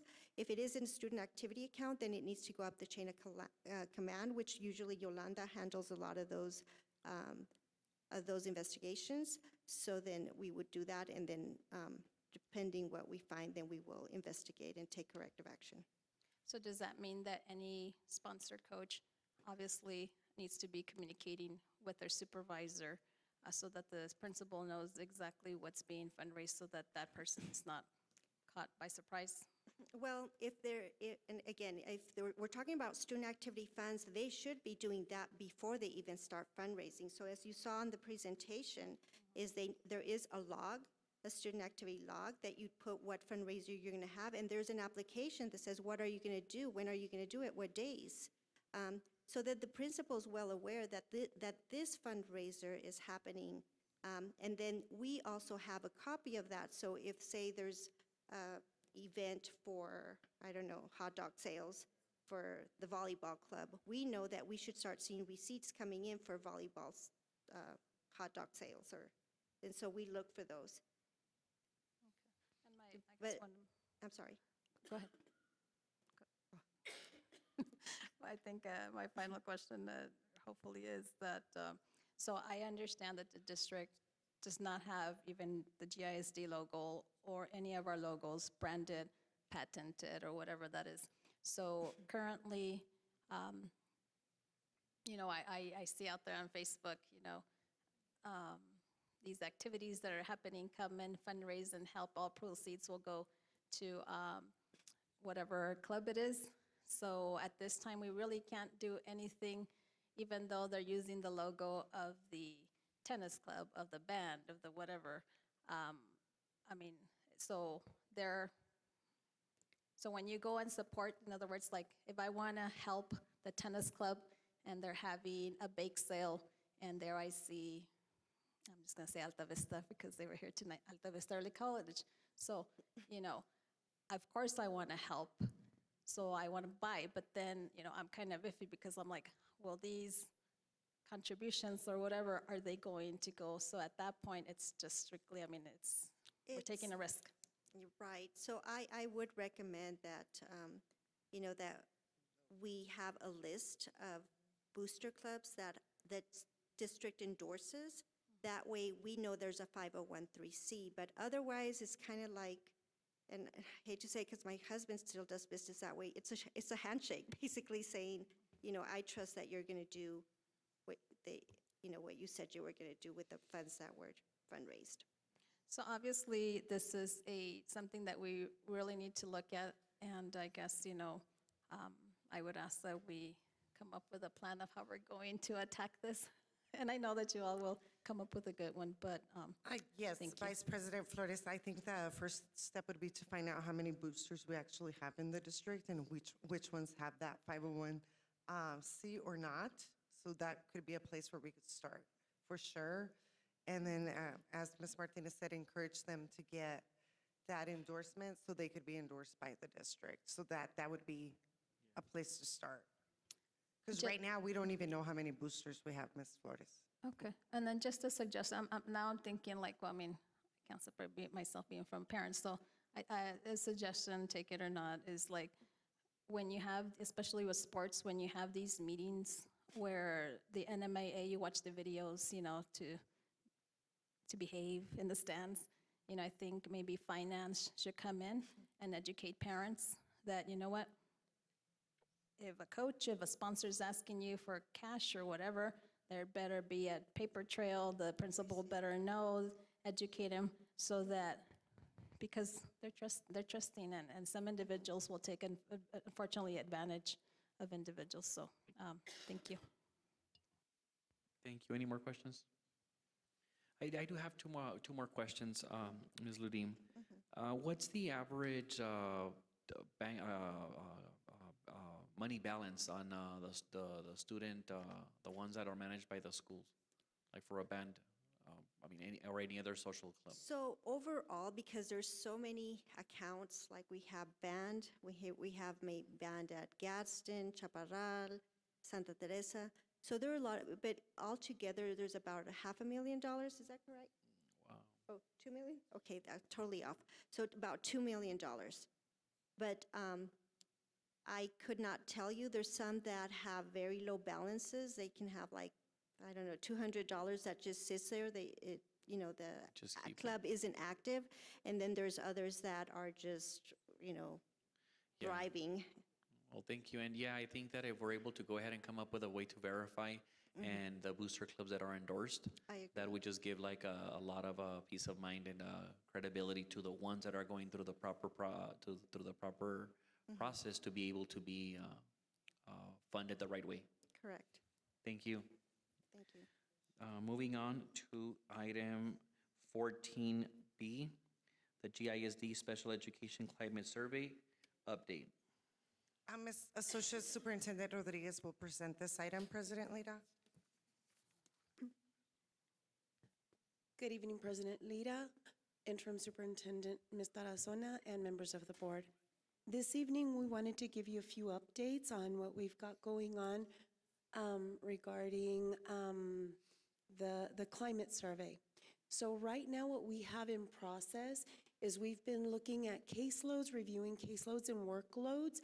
As I stated in our last meeting, many times what we see in caseloads doesn't exactly show what we're doing in the workload. So we're not only looking at numbers of students that we're serving, but the actual services, the minutes of services that they receive as well. And that includes evaluations and IEP meetings. So that's one of the first things that we've been doing so we can better balance our caseloads. Communication was another big issue that was stated in the climate survey. So one of the things that we've done is the communication that's going out to administrators or out to campuses is being shared with administrators first at the principals' meetings or via email, depending on how urgent the information is. But we've also created a live binder. And what the live binder is it's a living document where we can put announcements, we can put any initiatives we've got going on. We've got one of the tabs that shows the CAP activities, when those are due. So anybody in the district can click on that and see what the activities are. And the other thing we've also been doing is looking at revising and reviewing our processes. I had shared at a previous board meeting that we had those processes in place, but not everybody was following them consistently. So what we're doing is we're updating a lot of those processes so we can go live with that information. So we'll have better implementation of those processes with fidelity across the district. Next slide, please. So some of the things that we've got going on with the corrective action plan activities, we've got a couple of trainings coming up this month or this next month. Discipline with a Purpose, Understanding Special Education Rules and MDRs, Proactive Practices, Behavior Interventions that Reduce Discipline. At our last training, I know Ms. Flores, you had asked how are we sharing that information with our teachers. Thank you, Mr. Carmona. Mr. Carmona was able to attend the training and he videotaped it. So we're able to share that with our staff. And we can, again, we're able to share that with our teachers as well so they have access to that training. The other things that we've been doing is one of the activities that we needed to do is we needed to make the corrections on the alternative assessment files. Any student who was taking the alternative assessment that was part of that monitoring visit, but in addition, every student who's taking the alternate assessment, we needed to look at those files to make sure that the addendums were in place and everything was correct. So that audit has been done. We've already shared that with the Office of Special Education at NMPED. And then the one that we're working on right now is 80 additional files to ensure that we're looking at the LRE statements and those meet the criteria that the state has set out. So those are the things that, you know, as far as the audits go, those are the things we're working on right now. Next slide, please. So something I also wanted to share with you all, we've received our allocation for the Idea B. Ms. Villalobos has been sharing, we've got a unified application this year for all our federal grants. So on our part of it, our allocation for the upcoming year is approximately $500,000 less than we received this year. So at our next board meeting, at our next regular board meeting, we'll be sharing that information with you all so you can see what our allocation is. And right now, Ms. Villalobos and Ms. Tarazona and I are working on getting those needs assessments and getting input on how we're going to be spending what little money we have after salaries. But those are some of the things that we've got coming up with the grant application. Like I said, that will need board approval and for the application and the amount acceptance. So we'll be bringing that at a future board meeting. Next slide, please. And the great news for the district is we have no campuses in designation for special education. So we're very proud of that. You know, we at the community meeting, that's how we started the meeting. This is the great, and then of course it was this is the not so great. So we're very proud of that. Our teachers are doing an amazing job. Our kids are doing an amazing job, and we're just going to be ready to continue to support them. Next slide, please. And that's all we have. I stand for questions. Questions or comments?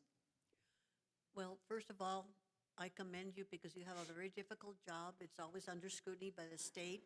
But I was concerned about the survey where it says there's lack of communication. Is there any way, and I don't know if this is possible, when we have early release days, that maybe one time you could meet with the diags, the other time you could meet with your special ed teachers, your instructional aides, because sometimes just handing something out in paper or putting it out, you need that verbal communication. Is there any way that this could possibly be accomplished? Ms. Medrano, one of the things on early release Wednesdays, we have a department meeting once a month. So we invite our diagnosticians, all our ancillary staff. We have our IEP facilitators on campuses. Now, our teachers, it's hard to pull them into that meeting because they're at campuses and they're attending their PLCs.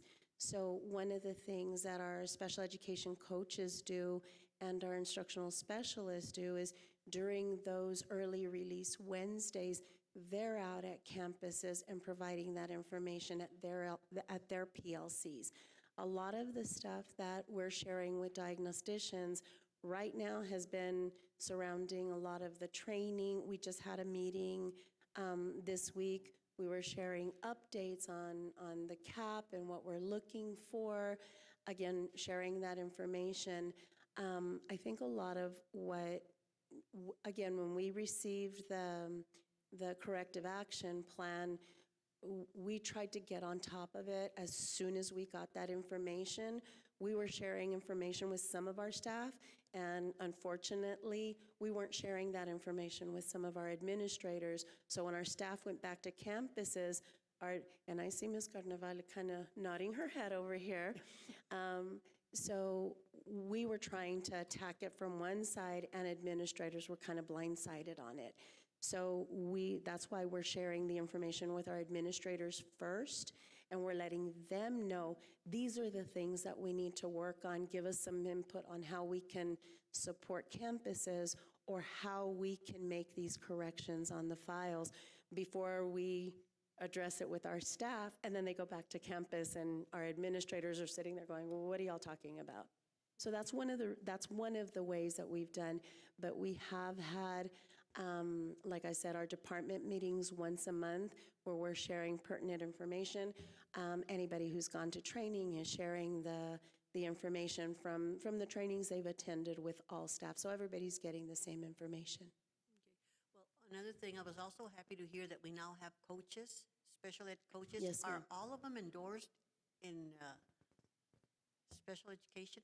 Not all of them. I think right now all of the coaches that we have do. We had a couple who weren't special ed. They didn't have the special education certification. However, they were either interventionists. So that position, the special education coach really is helping with that classroom instruction. How are we, and these are conversations that we've been having for a while, even with the Yazi Martinez settlement, one of the things that we really need to focus on is that good, rich academic instruction. And now that we have our proficiency scales across the board, we've got good instruction happening in the classrooms. That's what the special education coaches are doing. I think right now, if I'm not mistaken, all of them are special ed certified, right? One is not? So we have a total of 8 special education coaches. There's only one who does not have the special education endorsement, but she's dyslexia certified. So they all are able, they all know what those interventions and good instruction in the classroom look like. All right. Thank you. Any other questions? Questions? I do, President Lita. I'm looking at the binder that you provided for us. So that, well, thank you for providing it to us. Where in the district website is that? I mean, it's a separate website. So the live binder is its own website, but we've got links to it. Our corrective action plan is linked to that. So you actually don't have to go through district website to get to our live binder, and that's really for staff. So they could go quickly, click on it, and see, what announcements we've got going on. We've shared it with administrators. We've shared it with our staff. We've shared it with our coaches. They share it with their teachers. Right now, I think the last time I saw it, we had 164 hits on it. So it's being opened. So is this something that you developed, or who developed this? Actually, we used to use it at Region 19 when I was at Region 19. We used it in the other districts. I know we were using it already for gifted. So Ms. Renegar, our former coordinator, and Ms. Cheryl Coyle had built a live binder for our gifted teachers. Okay, so like right now I'm under professional development, and I see that there's one coming on April the 9th. Yes, There's I like that there's a morning and an afternoon session. Who gets to go to this? Just strictly special education staff or general education too? That one is geared for administrators. A lot of it is for administrators. So when you click on the link, it'll let you know who's the target audience for that. And a lot of the other staff development that we have linked in there, a lot of it is just for general ed teachers. Some of it's for special education teachers. A lot of the trainings that are also coming across to us is our virtual trainings. So I think I just posted one a little earlier today. It's a virtual training for general education teachers and special education teachers. So that information is readily available.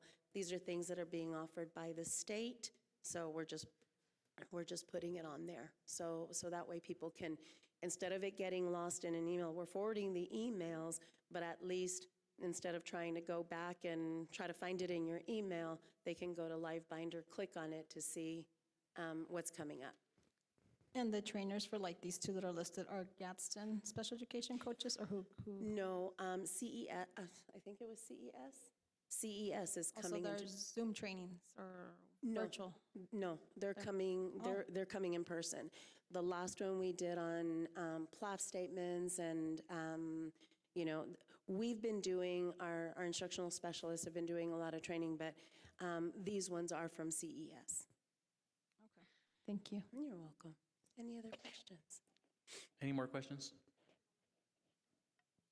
And can you go back to your slides? I know you mentioned discussing about the caseloads, because I know that also in reading some of the climate survey, some of the concerns were their caseloads.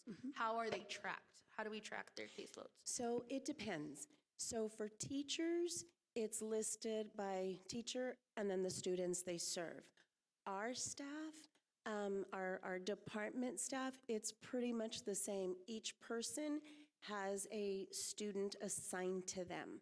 So the way we're looking at the workload is how much time is being spent on IEPs. So for example, If we've got, just as an example, if we've got an occupational therapist, if she has or he has 15 students on their caseload, but each student has, let's say, an hour a day of services.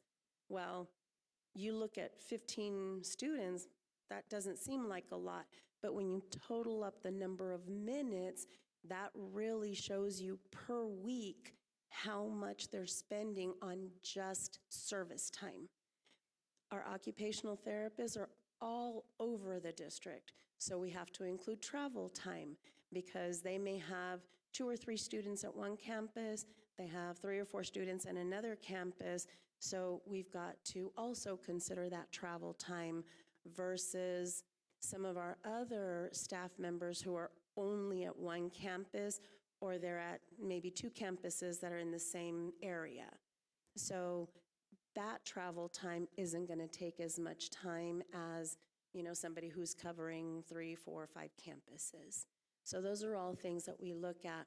When we're looking at teacher caseloads, a lot of times the way the state looks at it is depending on the needs of the student. So students that have more needs, they're being pulled out of the general education setting for more minutes of the day, then those students are calculated at a higher rate. So that teacher who's working, for example, in a self-contained classroom may have less students or serving less students, but again, the students need more support. Okay, thank you. And then just another question, because the reviewing and revising processes and procedures is kind of broad. So what exactly are we starting with? Because I know to bite off a lot, we don't want to bite off more than we can chew. So what are we aiming towards? What is our goal right now? Right now, the ones that are due for the cap are the first ones. So for example, one of the things that we need to keep track of with not just our corrective action plan, but our compliance. So one of the things that we've been tasked with is when we're looking at our child find, we're evaluating students for special education services. Do they have a disability and a need for special education services?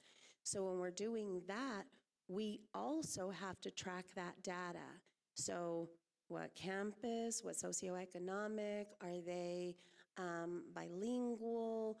What disability do they have, or did they not qualify, and why? So we were already tracking that. However, some of the information as far as, are they bilingual? Are they English learners? Are they at risk? We added columns for that information so we can track that data more clearly. So when we're looking at our child find, that's one of the first processes that we're updating. One of the other things that we've also had to update was the LRE statements. So depending on when that information is due to the PED, as I shared with you all on the corrective action plan, some of the information, because we've got a year to work on it, some of the things I said, okay, they're due, in November, they're due in December, they're due in March, they're due in April. So as they're coming up, those are the ones that we're looking at, making sure. And again, we had a lot of those processes in place. It's just they weren't being followed with fidelity.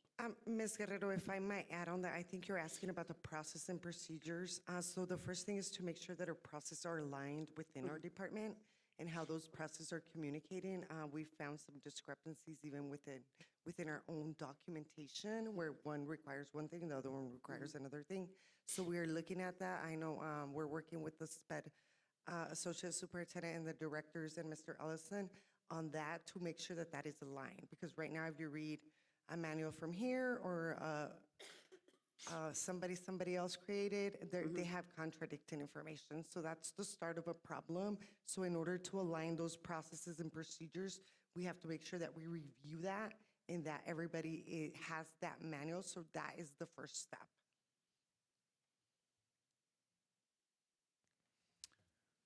You mentioned Region 19 and things popped into my mind. You know, special ed is special ed, but we have different ways of dealing with it in New Mexico and in Texas. So are we being ensured that all the training and everything is how things are being done in New Mexico? Yes, ma'am. The only reason I mentioned Region 19 is because we use LiveBinder a lot. LiveBinder is, for all intents and purposes, it's like a digital notebook. It doesn't have any information already populated in it. It's a blank binder. You create the tabs and you create the information. So the only reason I use that example is because we used it quite a bit for our different programs when I worked there. And it's an effective tool because anybody can access it. And the reason I'm asking is, I'm going back to my teaching, when we would have people come in from Texas, they would say, well, in Texas, we did it like this. And I would say, well, you're no longer in Texas. Yes, ma'am. You're in New Mexico now, so let's do it like Yes, New ma'am. Mexican. Okay. So IDEA is federal law. Now, what we have to take into consideration is what New Mexico, again, one state, the evaluation timelines may look different. The federal government says, these are the timelines. We have 60-day timeline to do the evaluation. We have to have an eligibility determination meeting within 15 days, and then you develop the IEP. So those are things that we've got in place according to New Mexico. And we also have a special ed parent advisory committee. Yes, ma'am, we're working on that. Are you going to open up to all the districts, or how are they going to, can they apply to be on this committee, or how is this going to be handled? I'm just curious. So what we've done is we've asked administrators to give us some names of parents who may be interested. During our community meetings, we've shared that information as well. If anybody's willing to participate in our parent advisory group, please reach out to me or any of our directors so we can add you to that list. And we would like to have participation from each of the areas. That way, and we can have the meetings, depending on the availability of our community centers. We can use our community centers to have our meetings, and it could rotate around like our community meetings do. So, Ms. Medrano, Ms. Rodriguez did have her first community meeting on March 8th. Something like that. And we currently only have 3 special ed parents on that committee, so that is something that we have addressed. And we only have 1 area represented, so I'm glad you brought that up. We need a bigger number of voices. We need more parents on that community, and we need to ensure that all areas and our English language learners are represented in this committee. Yes, ma'am. Thank you. Any other questions? No, that's it. Thank Thank you. Item 14C, finalize dates for superintendent search process interviews on Saturday, April 25th, 2026. Yes, good evening. This is Tom Sullivan. Mr. President, members of the board, Ms. Superintendent. Dr. Rendon and I wanted to make sure before we were sending anything out to your advisory team that we were able to get commitments from them on 2 dates. We had already set the date for an orientation meeting to coincide with your special meeting to narrow down, screen the applications to finalists. So I appreciate you having this here. I did send I think a pretty thorough message last week explaining why this would be a good date, April 25th. And I didn't hear anything back, so I'm assuming we don't have weddings or cruises that would interfere with that date. But I'll let Dr. Rendon either reinforce that message, and thank you for getting that set up on the agenda, and also give you an update on where we are with application packets requested and received and so forth. Good evening, President Lara, members of the board, and Interim Superintendent Tarazona. So far, we have received requests from 20 potential candidates. 24 applications. Of those 20, we have received 6 completed applications. As you know, that will close, your window will close on March 30th at close of business at 5 o'clock in the afternoon, in other words. And so whatever we receive at that point is what we will be presenting to the board, via secure website so that you can begin to review those applications. We are looking through the applications as we normally would to make sure that they do meet all of your requirements. However, you, the board, will get to see every one of those applications, whether or not they meet the requirements. But we will organize them in a way that you will know which ones meet and which ones do not meet. The only other thing that I wanted to comment on or remind you about is that we will expect to receive from you the names of your advisory group, who the persons are who will be on the advisory group that you are going to use to also give you some feedback during interviews on the 25th. So And as soon as email contact point. so as soon as you give us those names, then we will begin making contact with them. We will communicate with them the dates that Tom just mentioned a minute ago, plus their responsibilities, what their commitment is, and what the training will compose, what the training will entail when we are there on the 13th. So that's the update that we have for you at this point. I think that your opening has generated a lot of enthusiasm, a lot of interest, considering that you did not do a nationwide search. The people are finding out about it, obviously, and are applying. So I think that you're going to have a good choice, a good selection, a good group to select from when you get ready to make your selection. Yeah, I agree with Dr. Rendon. Both the number of requests so far, as well as those that have already come in, are encouraging, very encouraging. We expect a flurry of activity here over the weekend and prior to closing time on Monday.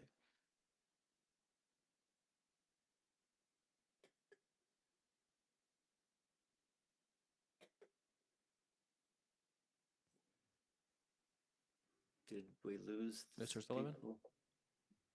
That's all we have for you yeah, tonight. Sorry. Thank you.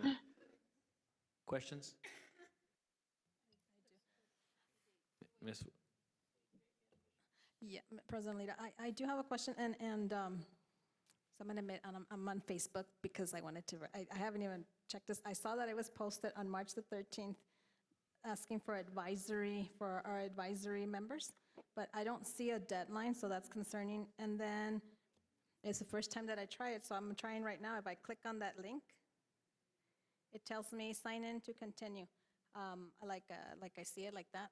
So like people that don't have, I guess I would ask the interim superintendent or whoever created this, what do they need, what platform do they need to be signed into? Because then are we leaving community members that want to be part of it? So that's not fair. Yeah, but I think at Google you're able to open that. It should be open. Why if not everybody has Google? I mean, Yes. when you create the form, shouldn't you be able to, anybody who accesses it be able to open it? Because then we're limiting people, in my opinion. So the issue is on the form. The form is asking for verification through either a sign-in or an email. We would like to go ahead and have it open. As soon as you click, people can just fill it up as an open form without the need of signing in. Would that be through you, Ms. Tarazona, or through? I can work with Mr. Carmona and Mr. Snowdy, but right now it was set up as a Google document, Ms. Flores. So then that is concerning because how many people have not been able to put in their names for it that are interested in, and then is that going to delay us? If I may, President Lita, members of the board, and Superintendent Tarazona, you're right. You do have to add an email, but if we left it open, we do need an email address from them at some point. So it's either they add their email to access the form, or we open the form and they're going to have to enter their email address anyway. I mean, I would rather it be open, and then of course we're gonna have to verify that these individuals that are applying are not from El Paso, Las Cruces, that they are within our community. But I would rather it just be open so that people can, and then yes, I mean, if they're serious, they're gonna give us their email. They would give their email, right? Yeah. I'm not sure. I know the form closes on Monday, March 30th. Is that correct, Mr. Carmona? I believe that's correct. So that's not stated in the current posting, something that we might want to add. If we clicked on use another account, wouldn't the person filling out the form be able to use any account? So it wouldn't have to be Google, Ms. Flores, it could be iCloud, it could be whatever, Earthlink, I don't know, any account. If you actually click on use another account, all you have to do is provide your email, and it does not have to be a Google account. And if I may, Ms. Flores, I think what you're saying is that you feel that the entering an email address is a barrier to access? No, what I'm saying is, I mean, I hadn't tried it, I was curious, and so just the fact that you can't even access it, just boom, it opens up, just because I don't have a Gmail account. And then my other concern is that the deadline, I don't know where else this was posted, probably in the website, I would assume, any other social media platform. It doesn't give me a due date, so that's already like unfair. No. May I respond? Yeah. So what we find normally with surveys is like 95% of our response is when we send out the remind, and then we get very little response afterwards. So the graph goes like this, and then it drops off. So even though we have a 15-day window, 99% of the people who are interested are going to click on it immediately, and that's just what we see on trends as far as click rates. But I guess what I'm saying, sir, is that it is very important that when we Ms. put out Flores? information out there, that there's deadlines, because that, that's what we ask for. So, Ms. Flores, we opened it on the 13th, and we were supposed to close it on March 30th as soon as the search closed. That was the goal, if I remember correctly, to ensure they both closed at the same time.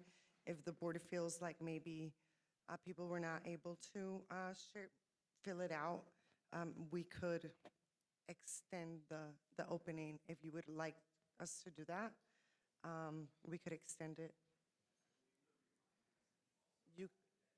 If you can give me a day, we can have that reposted tomorrow with a new closing date to give everybody a longer opportunity to fill it out. And again, my concern is, okay, yes, the remind has given information already to parents, to guardians of people, of our kids that of individuals that have kids within our schools. But, this is something very important to district, and, we're looking for stakeholders too. Some of our stakeholders out there are not parents, don't have kids. So this is, to me, I would recommend to us that it's gonna delay us, but hey, I don't want people to be getting mad at us because of that. And so I'm kind of glad I caught that right now. So, Ms. Flores, would you like, today is March 26th, we could have that posted until April 4th? April 3rd, that would be Friday, April 3rd, that advisory, 5 p.m. I think that would be enough time for you guys to choose your advisory, and then that will align with you receiving your packets. Would that work for the board? So I would say the number of days that it's been currently posted at it, so that it's fair to everybody. Does that make sense what it said? So from the March 13th, so you want me to add 13 days? I would say yes, if my colleagues would agree.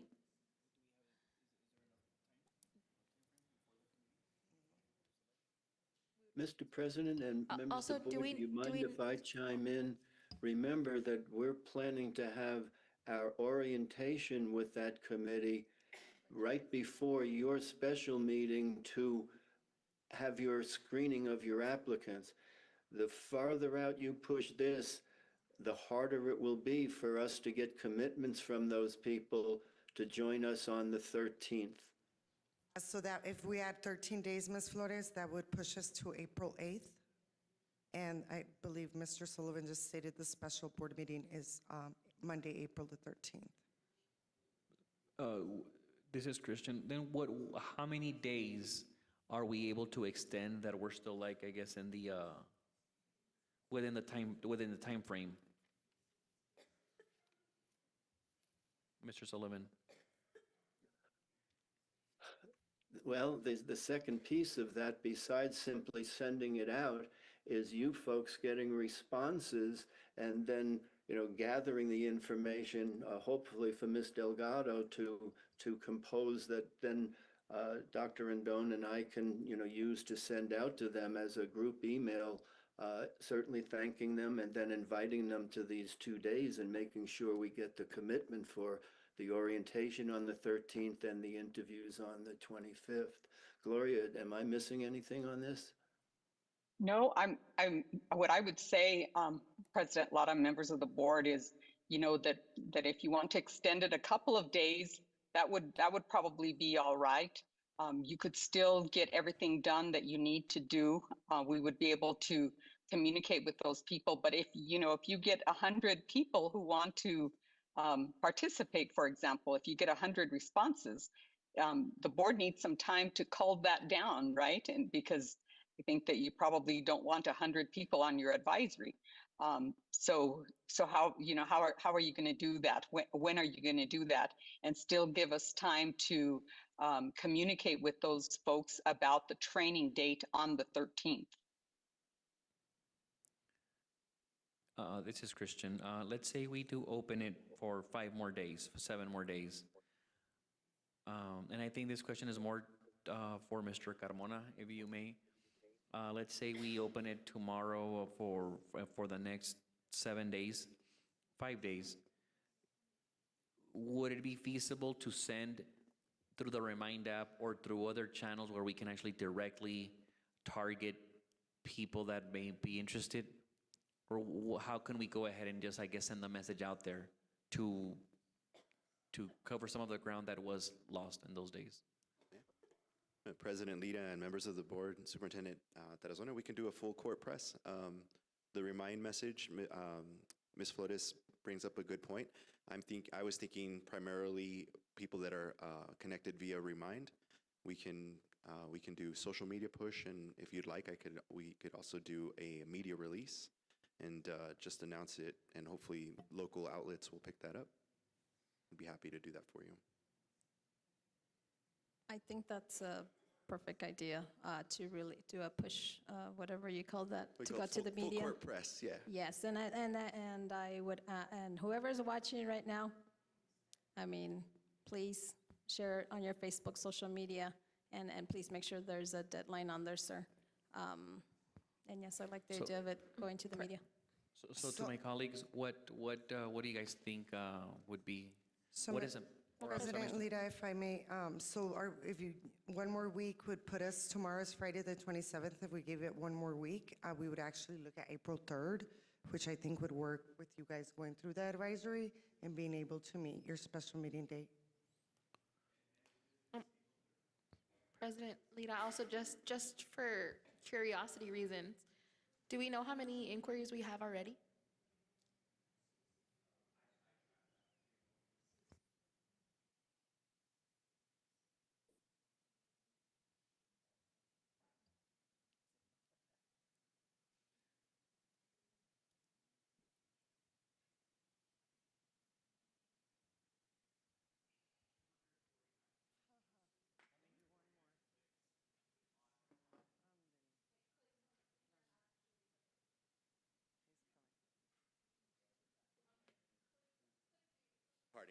Pardon, yeah.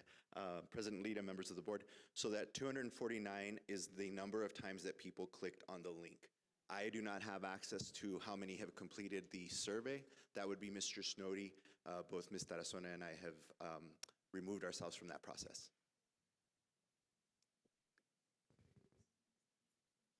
I'm sorry, President Lita, but Mr. Snowdy is not here today. But I could relate that information via email to you guys. Would you please? Actually, Ms. Delgado could get that information Yeah, to I you believe guys. Ms. Delgado is actually on the form. Yep. So I will have Ms. Delgado look into that and then relate that information to you guys. Is that okay? Yeah, that'll be perfect. Thank you. And just to recap, so then we're, I think there's a consensus that we're going to go ahead and extend it for a week. And it's going to go ahead and go out to a full court press by Mr. Carmona. And we're going to make sure that the dates are clear.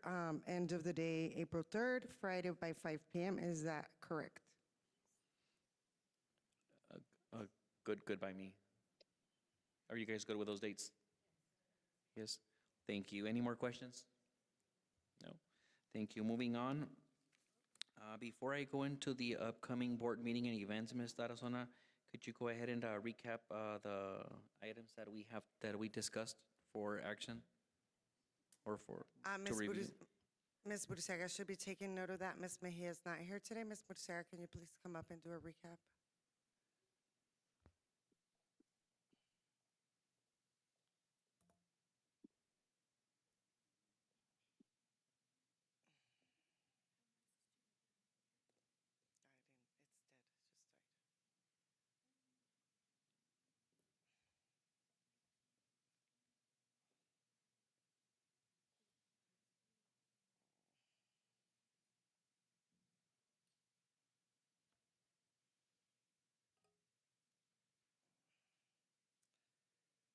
So presentation on instructional benefits of moving Alta Vista to GHS, requested by Ms. Flores. Community meeting recordings, that was the suggestion given to be live streamed. Presentation on building a new pre-K behind the Loma Linda campus. Board sends questions regarding Loma Linda. Requesting more information on district booster clubs and how many have the 501c. Finance meets with campus sports teams. Ms. Rodriguez meets with different subgroups to improve communication. Superintendent Search Committee Advisory Committee requests to extend the survey until Friday, April 3rd, I believe, April 3rd. Did we miss anything, President Lida? I think that's it. Thank you, Ms. Tarazona. Moving on to upcoming board meetings and events, we do have our another busy summer, so go through the events that we do have and make sure that we all try to go to the Teacher of the Year ceremony. That is April 24th. With that said, item 6, adjourn. Do I have a motion to adjourn? So moved, President Lida. All in favor? Aye. I thank you, and this meeting has ended at 7:35. Thank you.